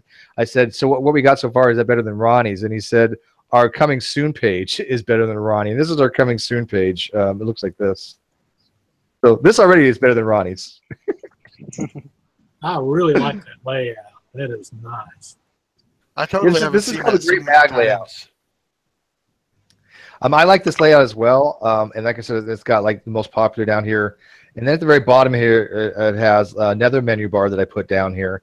This has like the Patreons and donors to my channel. All these different people's names have been Patreons or donors to my channel. Once it goes live, you can check it. If you have donated and I forgot about you, let me know. I try to keep good records, but some things do fall through the cracks. And let's see, I got upcoming events. Then it's got a link to the GDC, a little blurb about us, which needs to be written. But so I just have this going to or my video about it. But anyways, this is going to be the actual front end. We're going to have a forum section over here and a wiki, and not the wiki from the fandom. It'll be a new wiki with using MediaWiki. It'll be ported over though. All the XML from fandom will be on the media. So basically, we're not going to rewrite the wiki. We're just going to port it over, which is going to be a pain but doable. But I want to have both copies on there. And we'll have an actual forum section where you guys can actually communicate. So what I needed for you guys is editors, for different sections. For example, like the science section, I have Rational Mind right now. He'll be getting videos from the Unearthed Creation, the Great Bait community, and uploading them. And I'll show people how to upload and how to tag it and do all that stuff. And then writing editorials and then copying over editorials. Like this editorial from Gentleman Hunt Solo that I uploaded, right? So anything that goes in the Great Debate community that's of interest, that's worthy of its own permanent log, will go onto here. But anyways, so what do you guys think so far? Somebody's got members have a way to talk. Somebody's got to do it for Blackjack. Puppy. I'll add a puppies page at some point. Puppy. Will like members be able to like private message or something? And then I'm a huge troll. No, there's no reason to private message on the webpage. We have 1,000 other ways to communicate for private messages. There'll be a forum though, so if people want to have an actual dialogue, it's kind of hard to read the dialogues on the G+, I think, because it's the way it is. It's a small little thing. Because Google is horrible. Yeah, I mean it works, right? But I think if you do like a forum section, like the Free Thought blogs or one of those types of things, that's what it's going to look like. It's going to be a plugin that we're using. And I think that we'll have like a sticky, and we'll have like just various topics that will be permanent. For example, like one whole topic just dedicated like DNA degrading in water and shit, right? And there'll be a historical record of all the crap that we've been put through in the Great Debate community, from basically the Clown Car Posse and other dumb fucks, if I have to put it bluntly, But I didn't read the live chat, so what does the live chat say so far? They think the page is looking okay? I can't tell. Ronnie's is better. Ronnie's was way better. Yours sucks, Steve. Oh, wait, I'm sorry. Bring back Ronnie's page. That was legit. Do you guys want to see? You know what? Jade actually found Ronnie's page in the Wayback Machine. Do you guys want to see his page? If you guys, some of you guys have not seen it. Yeah, I know you've seen it. Questers in the live chat. He has not seen it. Jay, do you want to post that? Could you have that link real quick? If not, I can find it. Seems like the honest, joking people are liking it. Is it the original or the one that was All right. So just to give you guys a quick comparison of the layout that I'm trying to do, and yes, I'm trying to work with a color scheme somewhat of more of a blues and greens and some kind of pinks for the Clown Car Posse. I'll show you his color scheme. If you guys remember the GeoCities type web pages. Oh gosh, classic GeoCities. I'm surprised they didn't have little mini playing in the background or something. This never gets old. This is at the Internet Archive because he closed it. However, just to let you guys know, I got of every single page and all the extended stuff on have all those screenshots because I knew he was going to take it God. down. But it's still on the Internet Archive. There it is. The color alone right here with this purple and blue is bad enough. I mean, then you got a web counter right here, right in the middle. Yeah, none of this is tacky as shit. And then let's see. I haven't played around with this for a while. Everything pops out horribly. Oh, they flash red when you click on them. Oh! Is it clicking? Is it working? I think your internet is actively trying to resist. Oh, I shit you not. I shit you not. I'm not lying to you. This is the God honest truth. I actually tried to send this link into a Facebook instant message to somebody. It got rejected due to safety concerns. I shit you not. Go try it. Go use it. Go take this link. I'll put it in the live feed. You guys can here. Wait. I'll give you guys this live feed. I am kidding you not. It was here. Well, I've tried to put it in the live feed 3 times and it won't take it. So you try it. Oh wait, that's not the right thing. Copy. Error. Try again. Okay. Well, yeah, it doesn't work. But I can send it to you directly. Let me try to edit it. Yeah. Yeah. It doesn't. You can't put it in a Facebook link. Yeah. This is just so bad. Look at this. You can't read this. Okay, if that text had like a slight white border around it, then it might be legible. Can I say I got it? Guys, I put in the link, but I took off the .com at the end and the HTTP in the beginning. Look at that. Wait, do you know there's actually writing on here? Wait, well, look at this. What the Wait, what? Oh my god. There's actually writing on there. It's black on a dark blue. This looks like from the old 2001 days. Yeah, this is like GeoCities, right? The evolution page was hilarious. I made a website for a student project that was better. No offense. Oh, this is so bad. Okay. I was concerned that my page wouldn't be better, or our page. The Great Debate Community is everybody's page, by the way. But I think I have nothing to be concerned about. Oh my God, it's so awful. Why is the font all over the place? I don't know. I mean, it's bold, it's all bold and it's not justified. There's a thing you can set up to put it in like a table or something, or so far from each edge of the browser. Yeah. I mean, if you're going to be bad, at least be consistently bad. Yeah, the HTML is like, it's got to be so basic it ain't even funny. Oh man, I want to read I want to read the bit about atheism. That looks intriguing. There's nothing. There was not much on there. Oh, I want to cry. I did actually just read that bit about atheism, and the first point you made is actually correct.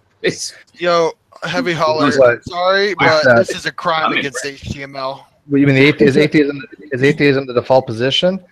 Absolutely no, it's not the default position. Damn people, stop doing that. It's not the default position. It's absurd.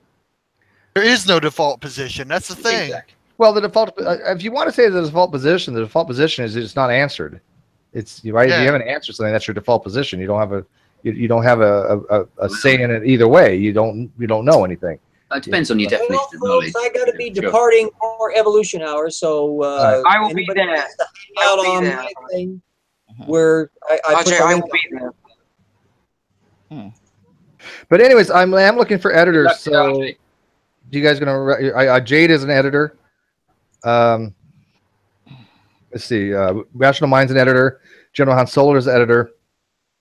If you don't want to be an editor, like because you're gonna be actually like proofreading shit, be a contributor. I can do proofreading all day. Yeah, but I mean, contributors and authors. There's different levels, right? There's a subscriber, just people that subscribe to the page. There's contributors, people that can actually write, but they can't post. It has to be approved. There's authors that can post to their own, post things that they want, and then change what they post, but they can't change anybody else's. And then there's editors that can change anything. And then there's admin, which is the highest, which is I am.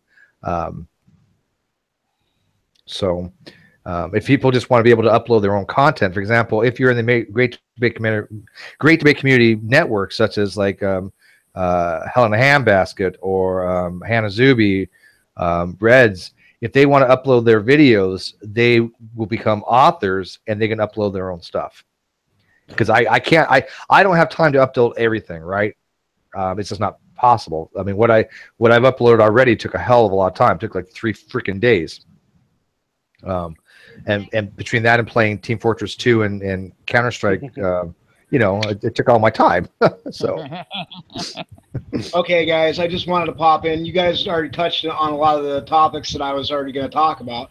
It's just finally nice to get in. But, yeah, like you said, with the whole thing about Egypt and everything else, why was Kent, like, running around in circles, but also he was using, like you said, Green Mile, fiction to prove fiction? Yeah, I don't understand his Green Mile reference either. I mean, the only thing that was Green Mile is he's just trying to show that, look, even when we think we're certain of something, there's room for uncertainty. Well, okay, I think we all kind of understand that. I thought he was going towards the whole conspiracy. No, I don't think so. I think he's going for the uncertainty. But in a framework, there is some times where there is no uncertainty. We have absolute 100% knowledge of something, 1 probability versus 0 probability, right? We know certain things, especially in quantum mechanics. These are not uncertainties. If I say, look, I know the spin up of this particle, I know of 100% certainty that the other one's going to the opposite spin. I know. It's a knowledge. It cannot be any other way. Steve, what if your probability is higher than 1? Then you get Mr. Intelligent Design in to come do the math for you. Yeah, because only he can explain it. Oh, God. Okay, well, so, I said I would go a little while ago, but yeah, Steve, I saying I enjoyed the debate would be hesitant, but the chat was nice and this was nice, so. Yeah, well, blame Pew, okay? Just blame Pew when you see him. I will. Okay. All right. Thanks, buddy. Yeah, I actually, before, like I said, I told Pew, I said, look, you're my witness that I'm really tentatively reserved not to have this debate because I didn't think it would fare well. Yeah. Oh well. I mean, Nolan's a really nice guy, and I think he could really learn a lot from people. But I just don't think he was ready for this debate. Okay, I just have a quick interjection. How does Kent even think that that Christianity is the only religion? Look at the stacks and stacks and stacks of documented religions that ever predate even the first mention of the idea of Christianity. They were made by the devil. Yeah, there's always an out. There's always an out, right? Always. Yeah, I was going to say that's actually his answer. It's one of those. He said, to be precise, to technically be fair to him, Christianity is the only true religion. Now, as someone who is a Christian, I make no bones about it. When he says Christianity is the only religion that can't be falsified, because I think he kind of mentioned that in the debate, or he said it somewhere. I could be mistaken. Yeah, he certainly seemed to imply it. Yeah, but then I'm like, then my response would have, if I was in the thing, I would have said, oh, so then you're Roman Catholic or you're Greek Orthodox then. If it can't be falsified, you could just name the earliest churches, and if he's not part of that, well, then obviously the Bible can be falsified. Well, see, the thing is, a lot of religions, like basic questions you ask a Christian about their religion. Now, I was in Second Life one time, and there was an atheist group there. So a Muslim came in, and we were talking to him. So somebody started asking him just basic questions, like, between, an atheist would ask a Christian. Well, his replies were pretty much just like what you hear Christians say, except he was saying Allah and Muhammad instead of God and Jesus for it.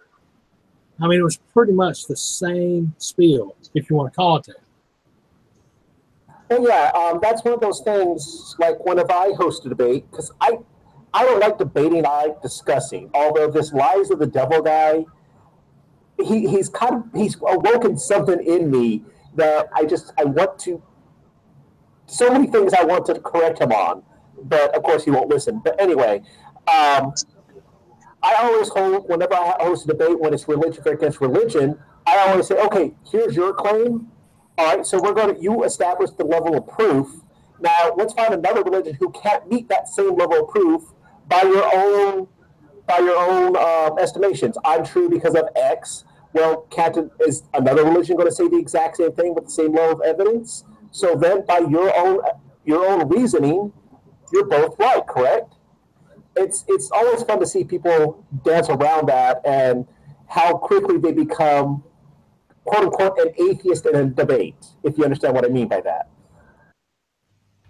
Yeah, my thing I try to keep in mind is that whatever religion it is, if they do believe it, if they have faith in it, that's fine.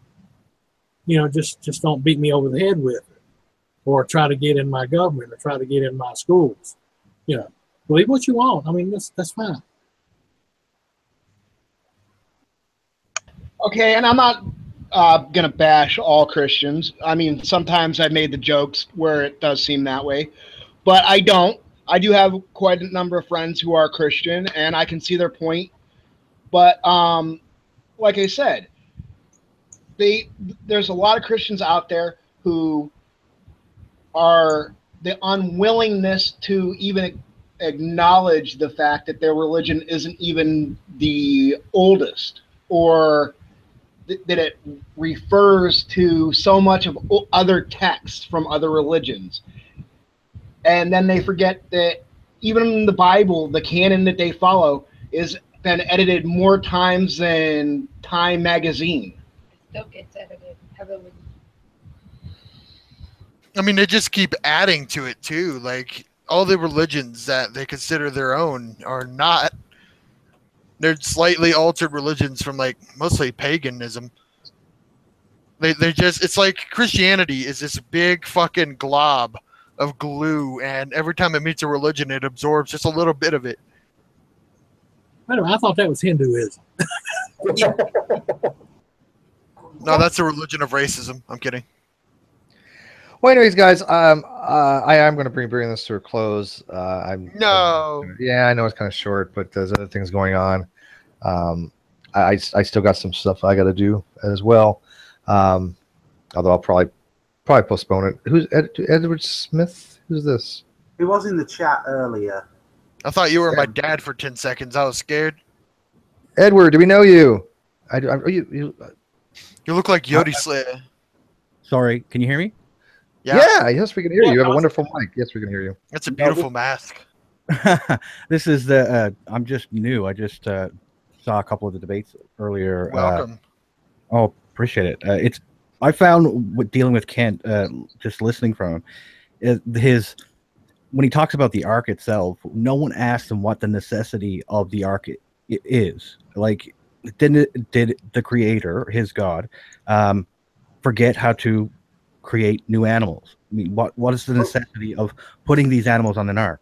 I wanted to cry. cry. That's the thing throughout the whole Bible. God seems to take the most roundabout ways of doing everything.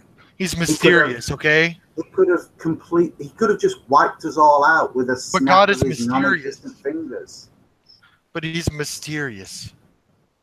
That's a terrible. Well, I think the point is more, again, going to the whole creation science thing. Look, if they want to explain extant species from the ark, then they need to do so using science, and they have tried. You barren and I got to admit, I've looked into barren a little bit. They at least are trying, in some regards, to be scientific. And I know that sounds weird, but if you actually look at it, they're actually putting some effort into this, much more than you probably think. It still fails miserably, don't get me wrong, but they are trying to put some actual science into it. But I think you better make a good point, Edward. If God is going to make some kind of supernatural thing, a reason that the ark existed, then why bother to do any of this science stuff, right? Because we know scientifically the ark could not be. We all agree, hands down. So many different branches of science says it's impossible. Not only that, and the flood too. Well, but let's talk about the ark itself. If the flood, they could say was a supernatural event, right? They can say that. But there's nothing in the Bible that says God intervened in the ark in any way, shape, or form to take care of the animals, to take care of the feces, to feed them. I mean, there's just nothing there, correct? And if you're doing an exegesis on it, you cannot read into God them saying, "Oh well, God made all this happen." Then why bother in the first place? Right. I mean, the idea that an ark is a necessary entity is quite mind-boggling. But to saddle yourself, as Ken Ham does, with dinosaurs on the ark, when he could have just explained all the dinosaurs away using his logic by saying the flood took them out. To burden yourself putting them on the ark and having them die afterwards is a very even a higher burden of proof on your shoulders. I had a discussion on my channel way back when, in the early days, with two people that are young creationists. One of them people might still remember. His name was Admin for Teacher. You guys remember him? Way back. Oh yes, I do. Yeah. Okay. He old schooler. Well, Admin for Teacher, and also Mark Thomas, another name some of you old schoolers might remember. Yeah, I know him too. They both had to admit that there's no evidence in the Bible for dinosaurs being on the ark. And I have it in a video, both of them agreeing with this point blank, that there's just no evidence for that. Now they still believe that they were, but because they're younger creationist, but they admit that the Bible in itself is not the source of information to say dinosaurs were on the ark. And I think Kent actually tries to use the Bible for everything like that, right? Like, I haven't seen a really good biblical scholar go head to head with him and just totally take the literal interpretation away from him. Because once that he uses the Bible as if it's like a science text, but once you peel back the layers and expose the Bible as a man-made book and that it cannot be his supposed perfection, inerrant perfection, I think that that is the best tack to take from him. You can expound all the science you want. He'll twist and needle it until he can use it for himself.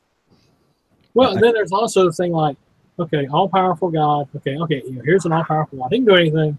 Snaps fingers. Every human being on the earth turns to dust or salt, if you like. Take a trip. And it leaves only 8 people. Okay, no problem. Everything else keeps going on just like it was. Simple. What if God lost all his power into creation and now he's just a bitch? I mean, the whole Old Testament is a comedy of errors. I mean, like the Skyrim gods, all the ones that you don't see anymore, put their things into the creation. Oh, now they're bitches. Please don't talk about Skyrim. I could talk about Skyrim for days. That's not what this is about. And by the way, Odin did say he'd get rid of all the ice giants. Well, do you see any ice giants? No. Thor carries a hammer and Jesus is nailed to a cross. Checkmate, theists. Your God hung on a fucking plank for a day and needed 3 days to rest. But here's the thing, Cyborg. See, I get my hairs to the back of my neck kind of like go up when people actually like get to the point where they're actually just being pejoratives toward a theology, right? I don't find it to be very productive, and I know you kid a lot, but for all seriousness, when I see like memes of people like with Jesus this and Jesus that, I don't like it, to be honest with you. Now I understand why they do it, but I don't think that's the way you go about having a constructive conversation in regards to the theological concerns, for the validity of the Bible and especially the scientific concerns, right? Well, I don't like mocking. Hang on, let me finish. I don't like mocking anybody's faith. If people believe in Jesus, I have respect enough for them to say, okay, you know what? He is a holy figure to you. I'm not going to mock him. Even Muhammad, who I think is a reprehensible prophet, I'm still not going to mock Muhammad. I may draw him because I don't see any problem with that, even though Muslims will kill you for it.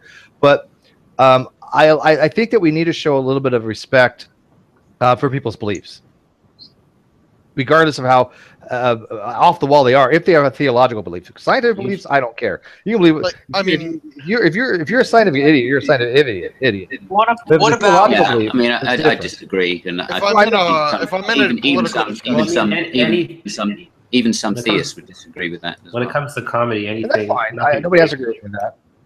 That's just me. Quite frankly, religion is an idea, and all ideas are open to ridicule. I agree; it shouldn't be rude, but there's always that ability to question. And if I'm in a I discussion, wouldn't use the if I word was ridicule. Ideas are not so much open to ridicule per se. I mean, for example, like Blackjack here. I mean, he's got a PhD in religious studies. He is a religious person. Ridicule his beliefs. Oh, I'm not gonna. I mean, if I'm talking to like a religious person, I'm not gonna insult them to their face. Right, I get that, but there are religious people in the room, and then when they hear these jibes, it's very kind of disturbing. Yeah, I try to go for a live and let live kind of life. It's an open forum, and people. it's an open forum, and there are real harms done by theology. I mean, that's that's why the debate is so important. Well, and I think to be in the middle is one thing, and that's, again, I'm not, as Fiona said earlier, which I agreed with, the point about faith. Once you declare it a faith position, then okay, that's cool, right? And no one's going to sit there and go, oh well, you're such a terrible person because you're saying it's faith. The point being is hang on a second. Should let Blackjack speak. The point being is once you declare it as a faith position, the lack of necessity of the truth of the argument comes through. Go ahead, Blackjack. I see you've been trying. No, that's the point of ridicule. Is showing it's I can ridicule as much as I like anybody's theology if the point being is to show the lack of necessity. And I think that's perfectly valid, especially to people like Kent and DD, who really are so thick-headed that they're not going to get it if you put it in a reasonable way. And then the second point, just to finish off, is the memes are not about opening a constructive dialogue. I was about to say that. So really, that argument. No, I get that.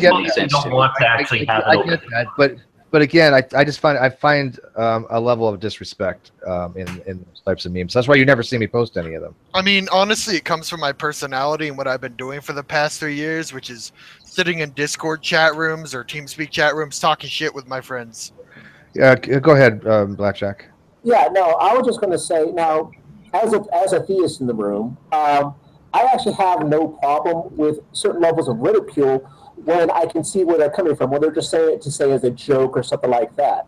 I will say it does kind of cross a line when you're trying to have civil discussion or even civil debate to kind of bring those up and hammer it into a person. Like when you can see a Christian's visibly upset and you're doing it to attack the person by attacking their religion, then I think there are lines that just shouldn't be crossed just for the sake of humanity.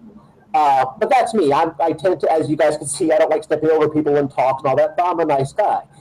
But now let me make this clear, though. There is a time for ridicule. There is a time for snarkiness, especially when you get people like, I'll just say Kent at times when he starts getting that salt look and he starts insulting them, then bringing up the absurdities of, well, my chosen faith, I won't say there's not absurdities within it, then I think there is a time for that.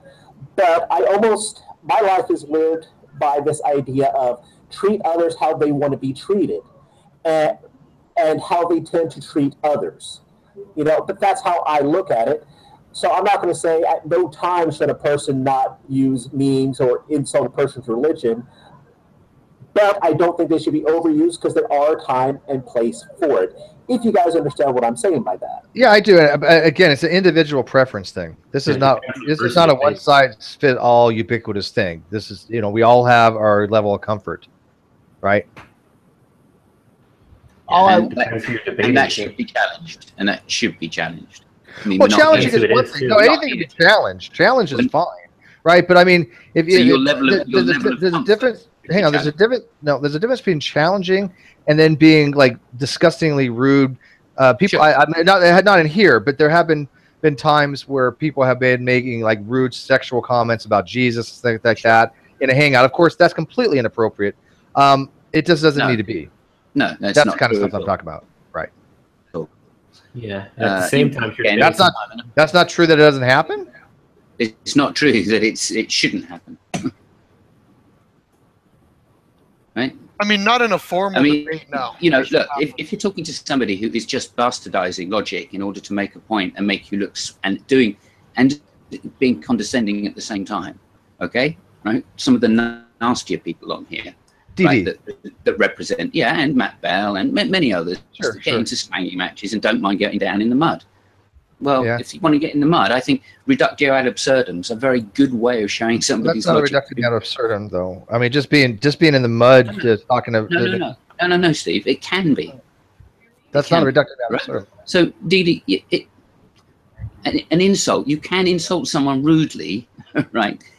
But an insult's not an argument. In the middle of an insult's not an argument, so an insult cannot be a reductio.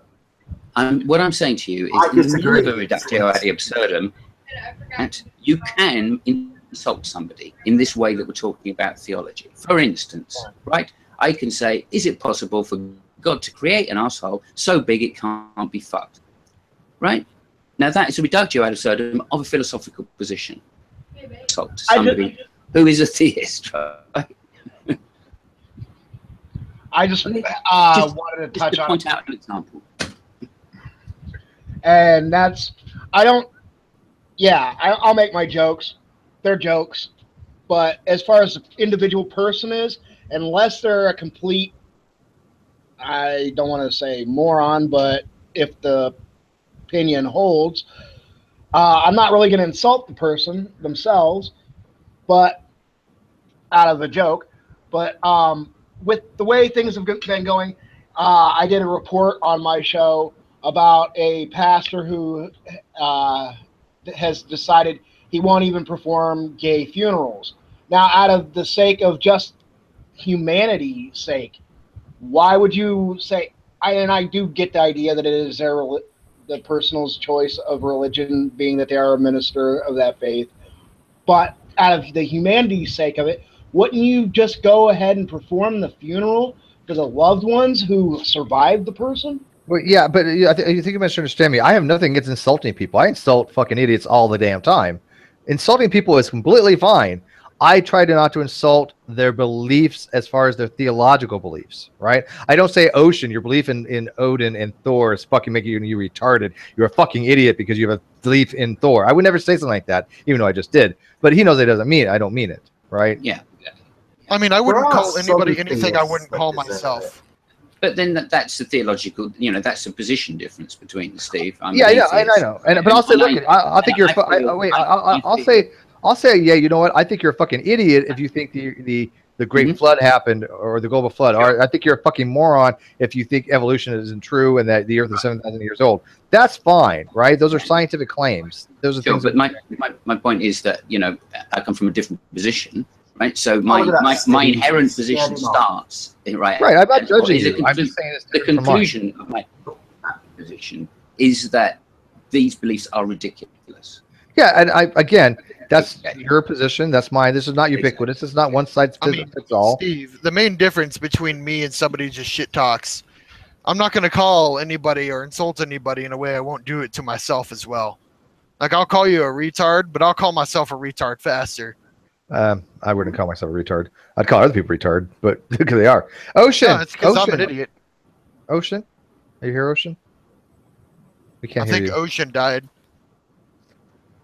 I think he's probably just busy with his mum right now. He's talking in the group chat. Yeah, Ocean, we can't hear you, man. Yeah, his mic doesn't work sometimes. That's a beautiful beard, Ocean. He is. I know. Look at all this magnificent facial hair. It's magnificent. Not a hair out of place. Yeah, but Heavy Harlow left, and his was the starting best. from the position that it is a ridiculous belief, right? Easily leads into ridicule being a useful tool. And again, this is about attacking the shade of moderation in Christianity for me. I don't like that either, right? Oh, and I know people perfectly happy with moderate Christians, etc. But not me. I think that it does real harm to have doctrinal beliefs which are just taught, which are clearly, based. What do you think so bad about the moderate Christians? Because even as a misotheist, I can say they're a lot better than the fundamentalists like G-Man and Darwin's deity. Well, there's shades of both, right? I mean, moderate Christians are just passively stupid. Yeah, thank you, Ocean. But there are asshole atheists as well. Yeah, of course. I mean, you're going to get them on both sides of the spectrum. Yeah, okay. So the point about the G-Man and the fundamentalists is they declare their stupidity into the world. I got to tell you, I see very little difference at all between the evangelistic fundies and the militaristic atheist. I see no difference between them. To me, they're two sides of the same coin. That's it. I have the same opinion of moderate Christians as I do moderate atheists generally. Well, I mean, if you're going to take what's your the problem with beliefs, moderate? Wait, hang on. What's the problem with moderate atheists and moderate also Christians? Passively stupid. Well, you're a pagan. You think everybody's passively stupid. You know, unless they're pagan. I'll take that one on the chin. Except for Druz. Fine. Druce is the only one that agrees with you because he's a pagan too, although different type. Yeah, no, Druce and I get along, but he's one of the few people around that isn't an idiot. It's great. Ocean has his own. I certainly agree with your point about. I'm making Ocean an editor. What the hell's wrong with me? No, you've done a horrible thing. That reminds me, Steve. I did want to say something that was a reference to an earlier part of the comment. Go ahead and make your comment. I'll butt in. No, a second. Go ahead, Archie. That reminds me why I came back in. Can I have a really high place on the Great Debate website so I can lord it over the peasants? I don't know what that means. Like high place in what? Well, can I be an editor or can I be a moderator on the website? Just give him the title Grand Poobah, but don't give him permissions. I will need some forum moderators if it gets big enough. I will only use this power to annoy. Works for me. Okay. Okay, guys, so, I'm going to jump off to someone else a chance to come in. Thank you for the chance. Were you the guy that was talking about the gay pastor, whatever with the? Yeah, he was. Okay, yeah, I wanted to make a point to that where I didn't understand why it was an issue if a pastor decides they don't want to perform the funeral of a gay person. Yeah, the article was about the pastor refusing to give anyone that of the same-sex marriages funeral rights in his church. Right. And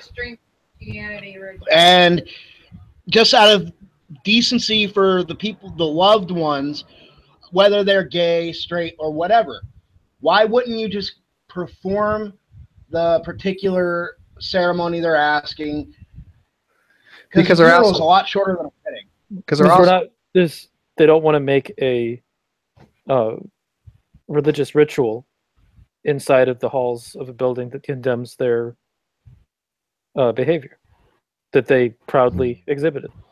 Yeah, you know, unfortunately, I think that we should have no say in that. A church, unfortunately, they can mandate who they marry, who they do rites for. That's completely up to them. I agree, but to some extent, I don't think that I don't have no issue with you saying I don't do this. That's what you call extreme Christianity, dear. That's all I'm saying. Wait, what's your issue? What do you say? Just now? You blipped out. Sorry, I was just saying that not everyone in their family is obviously going to be gay, and I agree with Steve that it is their choice to do it or not. But out of the decency and respect of the surviving family member, you at least do the human and at least maybe point them in the right direction to someone who would help them, not flat out even refuse to talk to them. Maybe have some sort of public service that can do that instead of the church. I thought Christians were forgiving people. What? Among Christians, a funeral is a sacred ritual. Obviously, my mother asked me how I could go to a funeral if I'm atheist, and that made me mad. It is a Christian ritual for the most part. I don't care. So the particular way that we do funerals, it's very Christian. So it's I'm the not same allowed. thing with the marriage thing. So if I'm an atheist, I'm not allowed to say goodbye to the dead ones at a funeral. Depends on the church, right? Yeah, it really depends on the church. And not all funerals are held in a church. It's not like it's a fucking government sanctioned event. Well, it's being held in a church by a pastor. Funeral practices are older than just about regular religion. They found that there's evidence of funeral practices. Other people bury the dead, sure. And there's definitely funeral practices that are everywhere else. I'm talking about the particular funerals that we practice inside of a Christian church. with a Christian burial is Christian. And when you have a pastor holding it inside of a church, you don't have to do that. Correct. If the funerals are held inside of a church at the behest of the family, the direct kinship of the family. Legally, you don't have to do that. No, legally you don't. No. Right, and that's quite clear, especially in America. In this country, it's not like churches have some kind of monopoly on fucking funerals. Sure. And in this country, I'm not following the argument. All you do is get somebody from some church that'll do it. There you go. You're done. Here's the point, which is morally, it could be considered. And if no church does it? Oh, well, morally, I find it reprehensible. I think these people are bigoted homophobes, but they're allowed to be bigoted homophobes if they want to be. But the church doesn't see themselves as being bigoted homophobes. They say, look, we don't want to have somebody who celebrated something that we're vehemently against. But I do as a ritual inside of our fucking religious building. I get that. You could say that the Christian parents are being, discriminated against. It can be kind of annoying, but I don't really see it as immoral. The parents aren't being discriminated against. The parents are choosing the damn church. Again, by the letter of the law, you're right. I'm only talking morally. Yeah. Okay. But the parents opt for the church, right? Because the direct family chooses where the venue for the ceremony.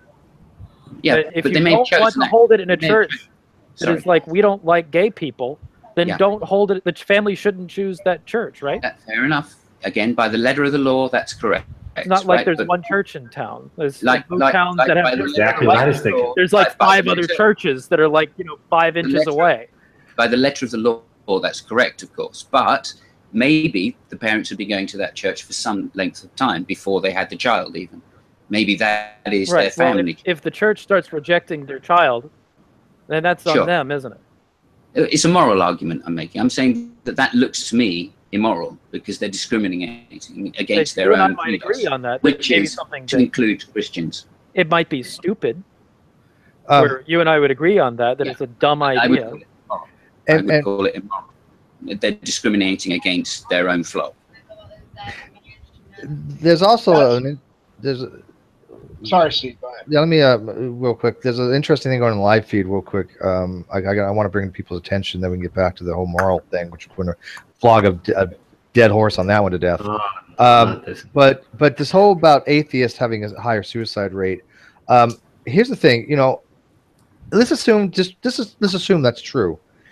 Could it not be that atheists have a higher, and I don't believe it is, by the way, but let's assume it's true that atheists have a higher suicide rate because theists make them feel guilty for being atheists when they're in a church and they're being told that because they're gay or they don't believe or whatever, they feel like dejected.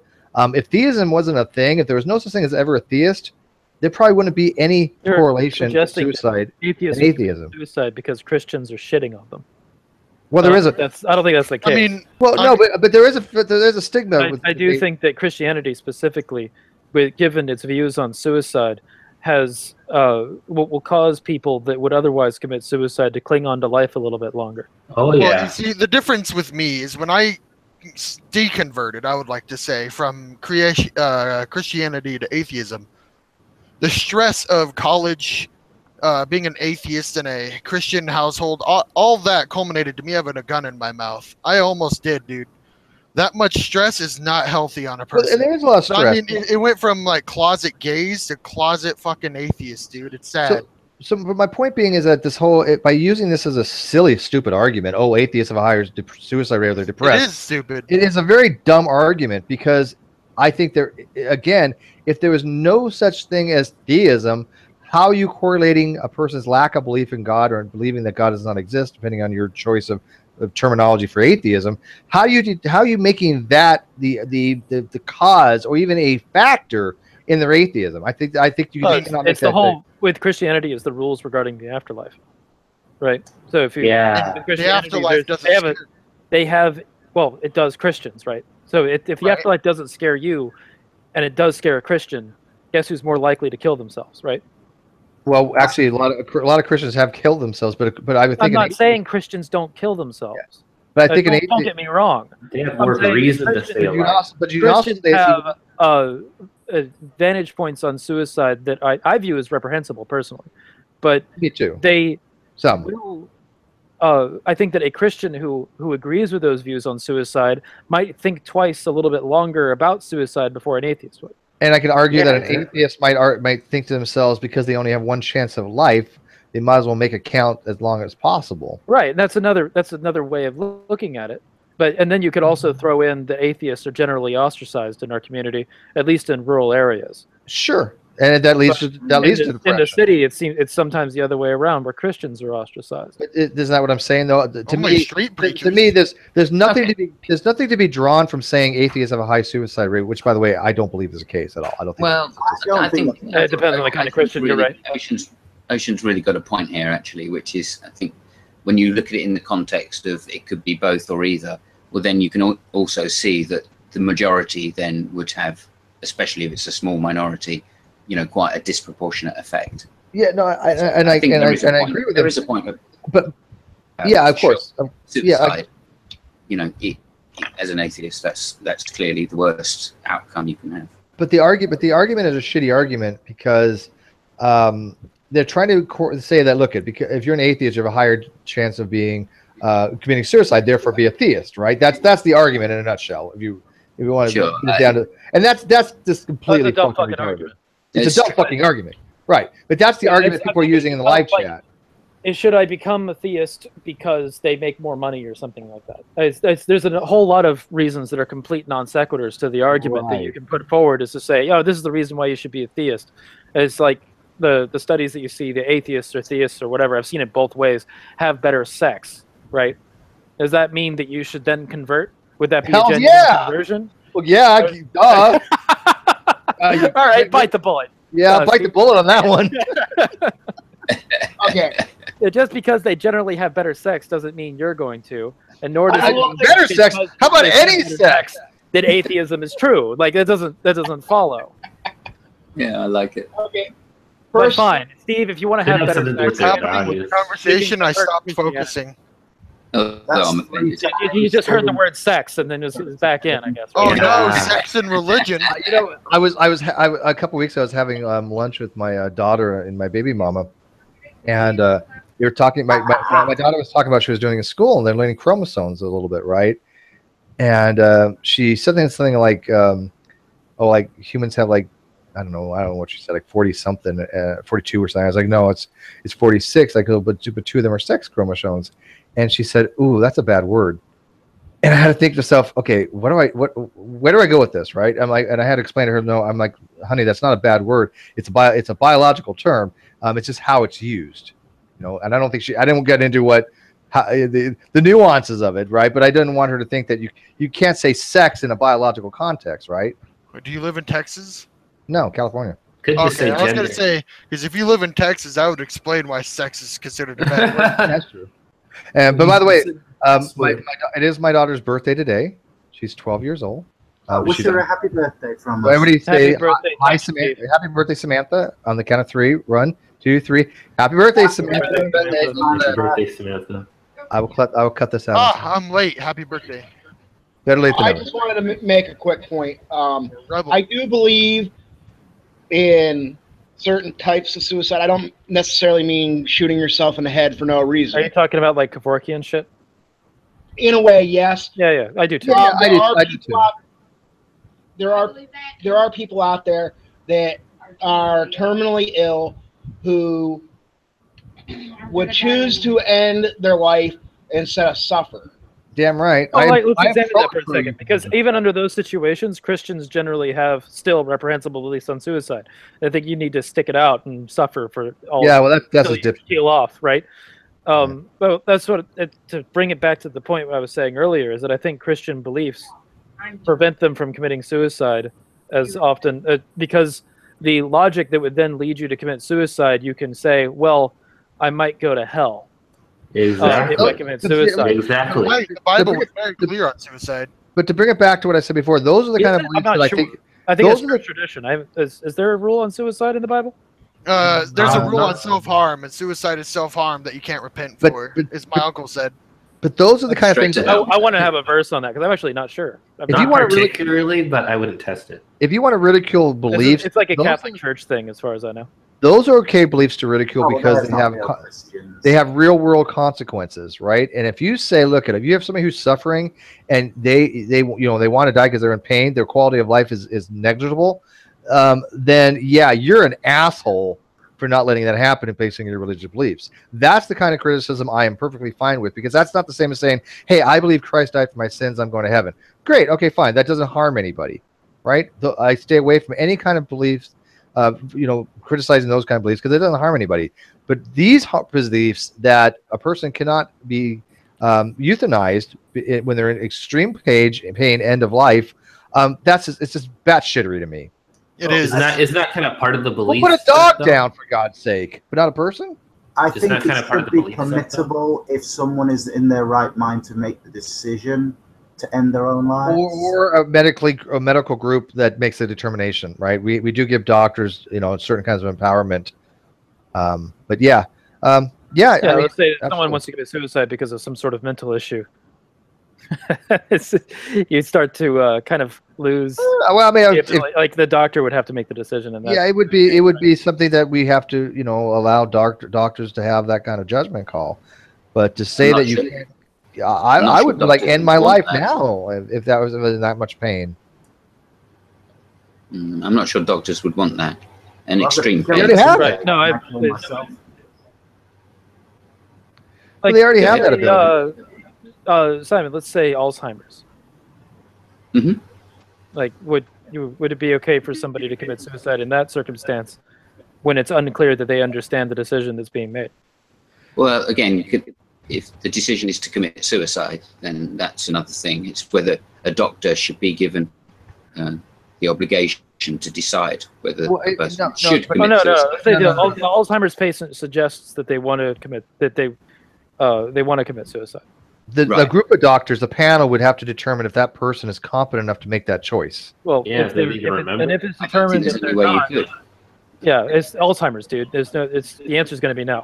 So, but no, if they don't, they continue suffering. Sure. So, not necessarily. Take into account though is if they made a legal document that said, in the case that I succumb to Alzheimer's to a certain point, I would wish to have my life ended. Like a physician's a physician's notification. Yeah, you're talking about a living will, basically. Yeah. But at that point, it's the Terry Schiavo situation, basically. Yeah, no, I think the onus, to put the onus on a doctor to make the decision over someone's future state is we give doctors Steve, please hang on a second. I recognize that there are exceptional circumstances. That I'm saying that this never happens. I just think strict guidelines, it can be done, but those guidelines have to be extremely strict. Okay, so I don't think the onus should be put on the doctors necessarily. The onus should be put on the guidelines in that circumstance. Well, who interprets the guidelines? The doctors. Yeah, but it's not just the doctor. It's a whole panel of... I've said that 3 times, a panel. I never said a single doctor. Okay, and they draw up the guidelines, which then the doctors follow, correct? And I think that's an acceptable way of doing it in extreme circumstances, because the guidelines can be... Or we're going to say kill them all, God throw them out. We don't say kill them all, right? That's the point. We don't give the doctors, the individual doctor, the right to go in and say, actually, yeah, I want you. You're a goner. Right? There's 5 people dying over here. That's the extreme case, right? But again, my point is, it doesn't lead it to still being suicide at that point. Sorry, it doesn't what? Does it still lead it to being suicide at that point? To have someone else end your life because you are terminally ill? No, because you're not doing it yourself. Often, with Kevorkian, he built a machine that allowed people to commit suicide if they wanted to by pressing a button or by pulling a lever. That's certainly a Futurama. But I mean, again, if it's by guideline, then that's a different thing. That's not the circumstances we're trying to talk about. We're trying to talk about those situations where people are not necessarily, you know, of mind that they might be in a normal situation. Right? Well, those are the people we're talking about. And doctors shouldn't have the right to say those people should be executed. Well, not executed, because that's a bad word, but assisted. One of these days there'll be an app for it. You just go to the computer, you know, online Apple store and download an app for suicide. You know, suicide gas into the air. It's a ridiculous thing to suggest. It's like you call a phone number and your phone explodes. Yeah, there you go. So you're saying like the suicide booth from Futurama? I want that. Yeah, exactly. Yeah. No, well, I mean that's basically a Kevorkian. That's based on a Kevorkian machine. Yeah. Could I throw people in there? Would it be murder? I believe so. To a shitload of teenagers. When you're inside the booth, you have to press the button. Yeah, and you had to pay, don't you? Yeah, you got to put in a quarter. You gotta give a quarter for it to be vaporized. Yeah. No, they actually I think that it came out and like ground you with like a meat grinder. But no, it had like the whole thing. Whenever they in like a cartoon, they got like the punching glove, they got the knife, the saw, the everything. Oh yeah, that's right. They have like a whole the eye gouging with the melon baller. Yeah, it had it all. Well.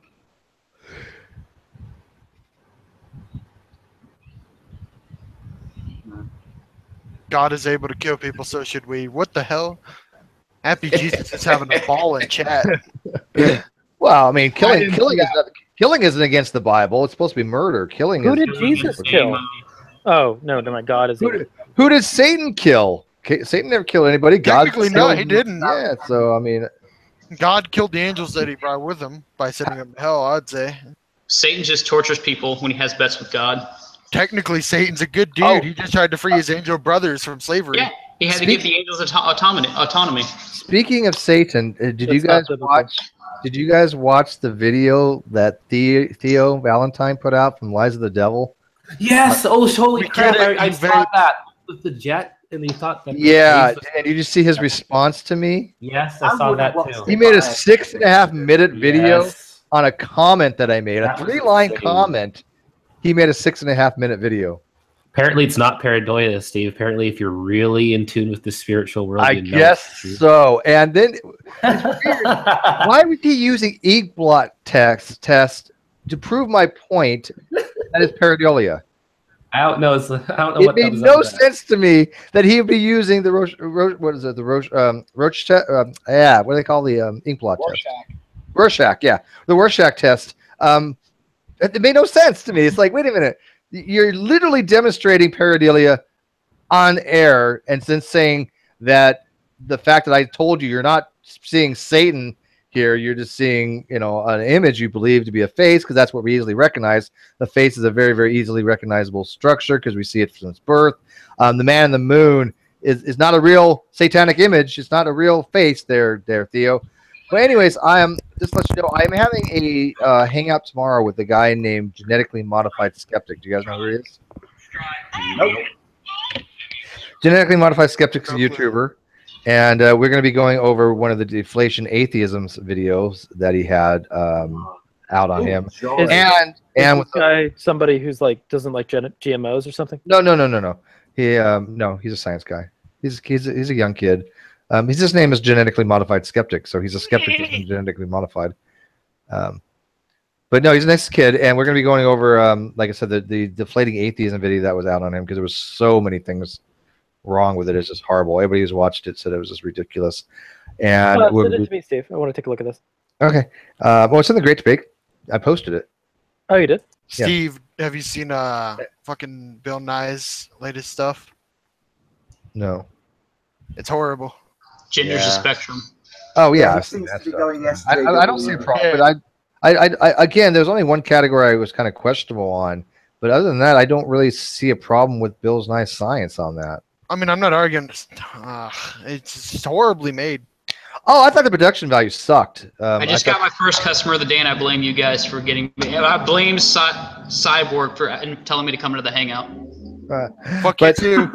But the I feel like people can conflate the psychology of like what you feel like compared to what you are biologically as far as gender. So yeah, there's a lot of different types of genders, though. I mean, there's there's a spectrum. There's no question about that. There are two genders. No, there's two sexes. Sex and gender are the same thing. No, they're not. But are they? Yes, Are no, they now? They're not. See, there's two sexes, but there's genders. Yeah, there's gender goes into. There's a lot of different You're things. saying that sex and gender are the same thing? Fucking anarchy. Yeah, well, someone had to step I don't up think to the anybody would plate. agree with you on that. Trust me. Actually, you'd be surprised. A lot of people. It's funny how divided atheists are on this issue. I mean, it took me days to get an SJW to finally explain that shit to me, and I'm like, oh, that makes sense. What the fuck? I mean, your actions might be a little rude, but that makes sense. What is it? Well, yeah, but I mean, genital, that the sex is between your legs and gender is between your head. Yeah, they Your finally explained it in detail. Nobody would explain that shit to me, and I was confused. Gender is your social construction Do representation. you really need like a whole bunch of different labels? Okay, there's male and female, and what's in your head. I mean, if you want a label, sure. I'm not going to call you by it. Are delusions. I can't hear Anarchy. What did you say? There's male and female, and the rest are delusions. Well, that's not true. I think that's oddly dismissive. You're not giving. I think all the rest of these. So, okay, I want to deal with this. I want to deal with this. All right, go ahead. So, it seems that you're just making an assertion. Is there any justification for what you're saying? Because you're disagreeing with the scientific paradigm at the moment. As in, have you even researched this topic? Like, have you even opened your mind? So, yeah, why are you saying this? He doesn't like me talking about it. My housemate is trans. He agrees there are only two genders and the rest are delusions. I don't care if your housemate is trans. Yeah, that doesn't mean that you're right. If my housemate is trans, that doesn't make me right. Just because I feel like a woman inside doesn't mean I'm correct about everything. Like, why would you use that as an argument? Open my freaking mouth now. Well, no, I do think it's a bad idea to say idiotic things and make bad arguments for them. It's true. It is a bad argument. I mean, it is. I think all the rest of these genders are a combination of two. There's two genders. My evidence is my housemate is trans. How stupid is that, really? That really is a bad argument. And by the way, something like it's SJW triggered. I'm anti-social justice warrior, so I am definitely not triggered. I can't stand social justice warriors. But a bad scientific argument is a bad scientific argument. There are multiple genders. The genders is two is multiple, to be fair, but there's more than two, right? But yeah, but I think the other ones are a combination of the two. There's a mental state to be had that factored in on these things. I mean, it is absurd to say that. If, for example, anarchy, you consider yourself a cisgender male, right? You think yourself a male, right? I don't use the word cis. It's a pejorative. Yeah, it's stupid. Cis is not a pejorative. Cis is a scientific thing, actually. It's Latin for in chemistry, you find cis a lot. It means that the way the structure of the molecule is in alignment to its symmetry is called cis or trans. It means comfortable in skin. Okay. So, but you feel like you're a guy, right? I am a guy. Okay. Now, take your brain and stick it in a female. Would you think any differently? Would you all of a sudden say, oh, okay, I am now thinking like a woman? No, all of a sudden my fingers would be prunish, though. I think I'd find a mirror pretty quickly. Do I? I would like him to answer, guys. Hang on. I'm trying to think of an answer. I would probably go and find out if it really was possible to shoot ping pong balls. Okay, that's not an answer, Anarchy. I mean, great answer. What are you talking about? I know. I'm curious. I'm curious. Okay. So, sorry, guys. Actually, it is an answer because hang on, Anarchy. It is an answer because you're demonstrating that you would think exactly the same way as you do now. Right. Yeah, that's okay. You know what? That's a fair point. He would think like a guy, right? He would think like a guy. So if you took your brain out and you stuck it in a female, why is it any different than a female that's born with a brain that's wired more specifically to what a male-oriented person would be? If I have, for whatever reason, I feel female inside. I associate with more than what we think socially the female role in society. Why is that such a weird concept? That's a scientific concept. That's something that exists in psychology. Actually, that's still the two genders. Though. I have an answer to this that might be a little different than what you might expect. That's still the two genders. It might side with him. But if you put me in a female body, I'd probably embrace the fact that I'm a female body. Well, and consider yeah, but myself a woman. you're an omnisexual, so it doesn't really matter. No, I'm extremely like straight and masculine. But how do we know some weird shit? Would my personality change? Probably not much. But would I embrace the fact that I'm a woman and look pretty and shit? Oh yeah, I'd be doing Why? that. How am I going SJW? Again, I'm an anti-social justice warrior. This is science that we're talking about. This is the kind of stuff that they social justice. This is the kind of stuff that they say. How could you sit there and say some weird shit doesn't happen in the womb and they come out, not feeling right, Feeling fabulous. Yeah. In all honesty, I not wouldn't just mind born as being a woman so I could play life in easy mode. Well, I know what I would do. Go on, my then. fingers would be prunish. I still think all these. I think thank you, Ocean. Thank you, Ocean, once again for showing us that you would think exactly the same way. No, but I would. Yeah, no, I would have the same personality. I would imagine. But I'd still embrace the fact that I have a female body. I'd and be that present bitch as that a never woman. I got think. It's like I'd probably want to do like the look hot as fuck. Probably be a lesbian though. Oh, I would definitely let it. Oh, yes, absolutely. I mean, I would remain. What do you call it? Unless there's something about the female body that makes me want dick. I don't know. I doubt that. I'm guessing. Considering there are women out there that only like vagina because pussy is better. Well, duh. How did we get on could have told you that. Even if I did wake up as a woman, I'd probably remain celibate. But we got on the subject of gender because Anarchy decided to say something dumb. No, that's what happened. Otherwise, it would have been a passing subject. You decided to say something. There are 72. No, I started just bringing up. See, I'm more nuanced. I don't think there's 72, but at the same time, I do think that the other genders are a combination of the two that exist. I mean, we're gonna blame Anarchy for a stupid comment, but we're gonna blame me for changing the subject to Bill Nye and the genders. When someone feels all like fluid or whatever, all these different weird ones we're not associated with, it's like it's still a combination of the two that already exist. It's just that's like retarded. Someone feels a little more male, someone feels a little more female, but they still feel male at the same time. It's still retarded. Retarded is refusing to accept the new genders because they're weird to you. That's our culture and gender norms are informed by our genetics, right? That's something that it seems to take place. It's at least I'm not saying trans is. It may not be determined by it, but it's at least informed by it. So, of course, our gender representations are going to be fit within the paradigm of what we have assigned throughout history as being a gender normative male activity or a gender normative female activity or representation or presentation. Yeah. Okay. But just because most of the actions that humans have committed have somehow fit into one of those paradigms. So yeah. If everything has already been divided into two categories according to our culture, we're going to be doing something, and we'll wind up putting into one of those two piles. But if you look at it without the social constructed aspect of it, gender is probably much more varied than we might think of just saying, well, it's two things and it's a mixture of those two. Yeah, it's just varied. And how we went down this rabbit hole, I have no idea. Well, I brought up gender and sexuality. Like, you can like all the dicks and vaginas or both that you want, but it depends on whether you're talking about biologically or actual sexuality. Sexuality is quite separate. It just doesn't feel too necessary to me, that's all. Sexuality, you can't argue that sexuality is purely biological. Oh, I'm not. Otherwise, there wouldn't be kinks out there.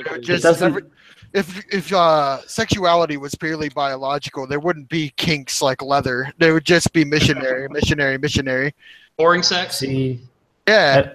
I think that is just a lot of things. We're confusing personalities with a different gender, because if someone acts as a little bit different than what's outside the norm for one of the two boxes, it's like all of a sudden, is that really a new gender? Is that just their personality combined with their particular sexuality combined with their gender? It's like really just because I have a weird sort of personality. I don't know if you guys have read the list of like weird ass Tumblr genders, but they're not actually genders. They're just Tumblr's bullshit.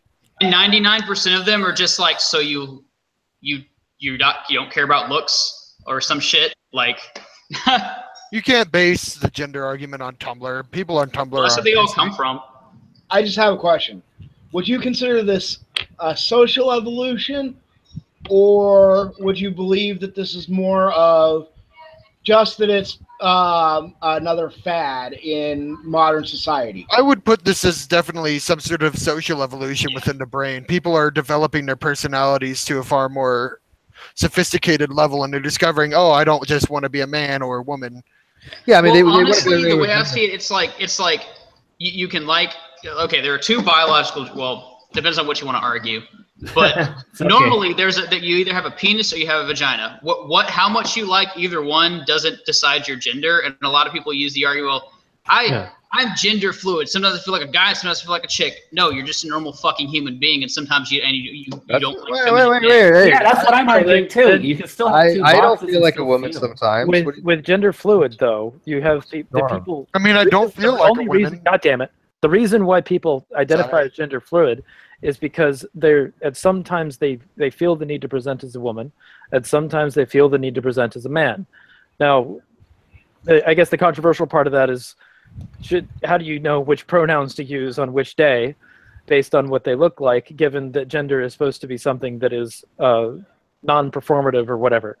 So yeah, I have no idea, but I mean, I don't wake up in the morning and go, I think I feel like a woman today. Never has happened. But I mean, I've woken up and been like, I wish I was. Because it hasn't happened to you, Steve, doesn't mean it's a legitimate thing. Like, Ocean, that wasn't my argument. It sounded like I know it happens to people. It doesn't happen to me. I mean, he said, hang on. He said that was the norm, and it's like, no, that's not the norm. You don't feel kind of womanly sometimes, Steve? Sexist motherfucker. Every once in a while, you're just like, you know what? No. Kind of want to. You're a bigot. You know that, Steve? You're a horrible person. Well, I think it becomes patently ridiculous at a point because some people are so obsessed with like identity politics that they feel the need to just like, I have 37 labels and that's my personality. Oh, like, fuck! That's the kind of thing that pisses me off.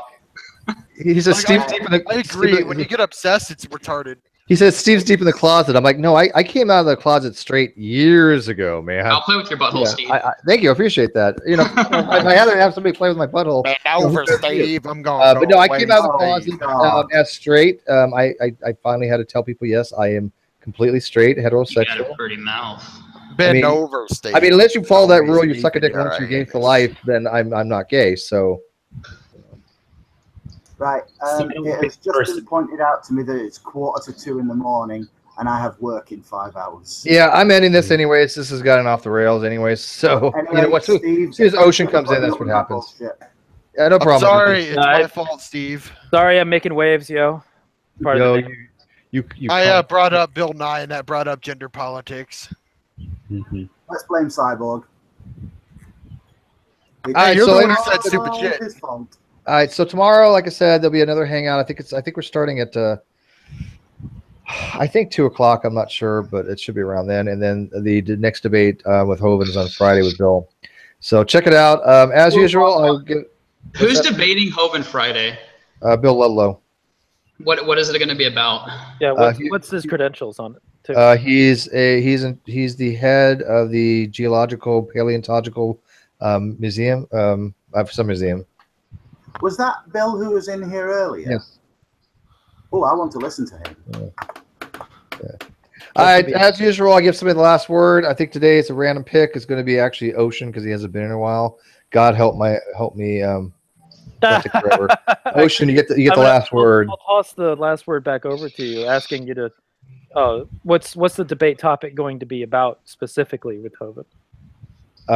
Human evolution, Australopithecus, Lucy, Homo neanderthalis, Homo erectus, Homo habilis, Homo florensis.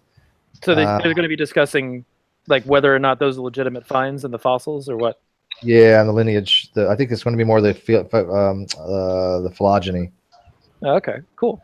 Well, my last word is people go watch that debate when it happens. There you go. Friday when? 5:30 p.m. Cool. Anal beads. You don't get the last word. Ocean gets the last word. Watch the debate.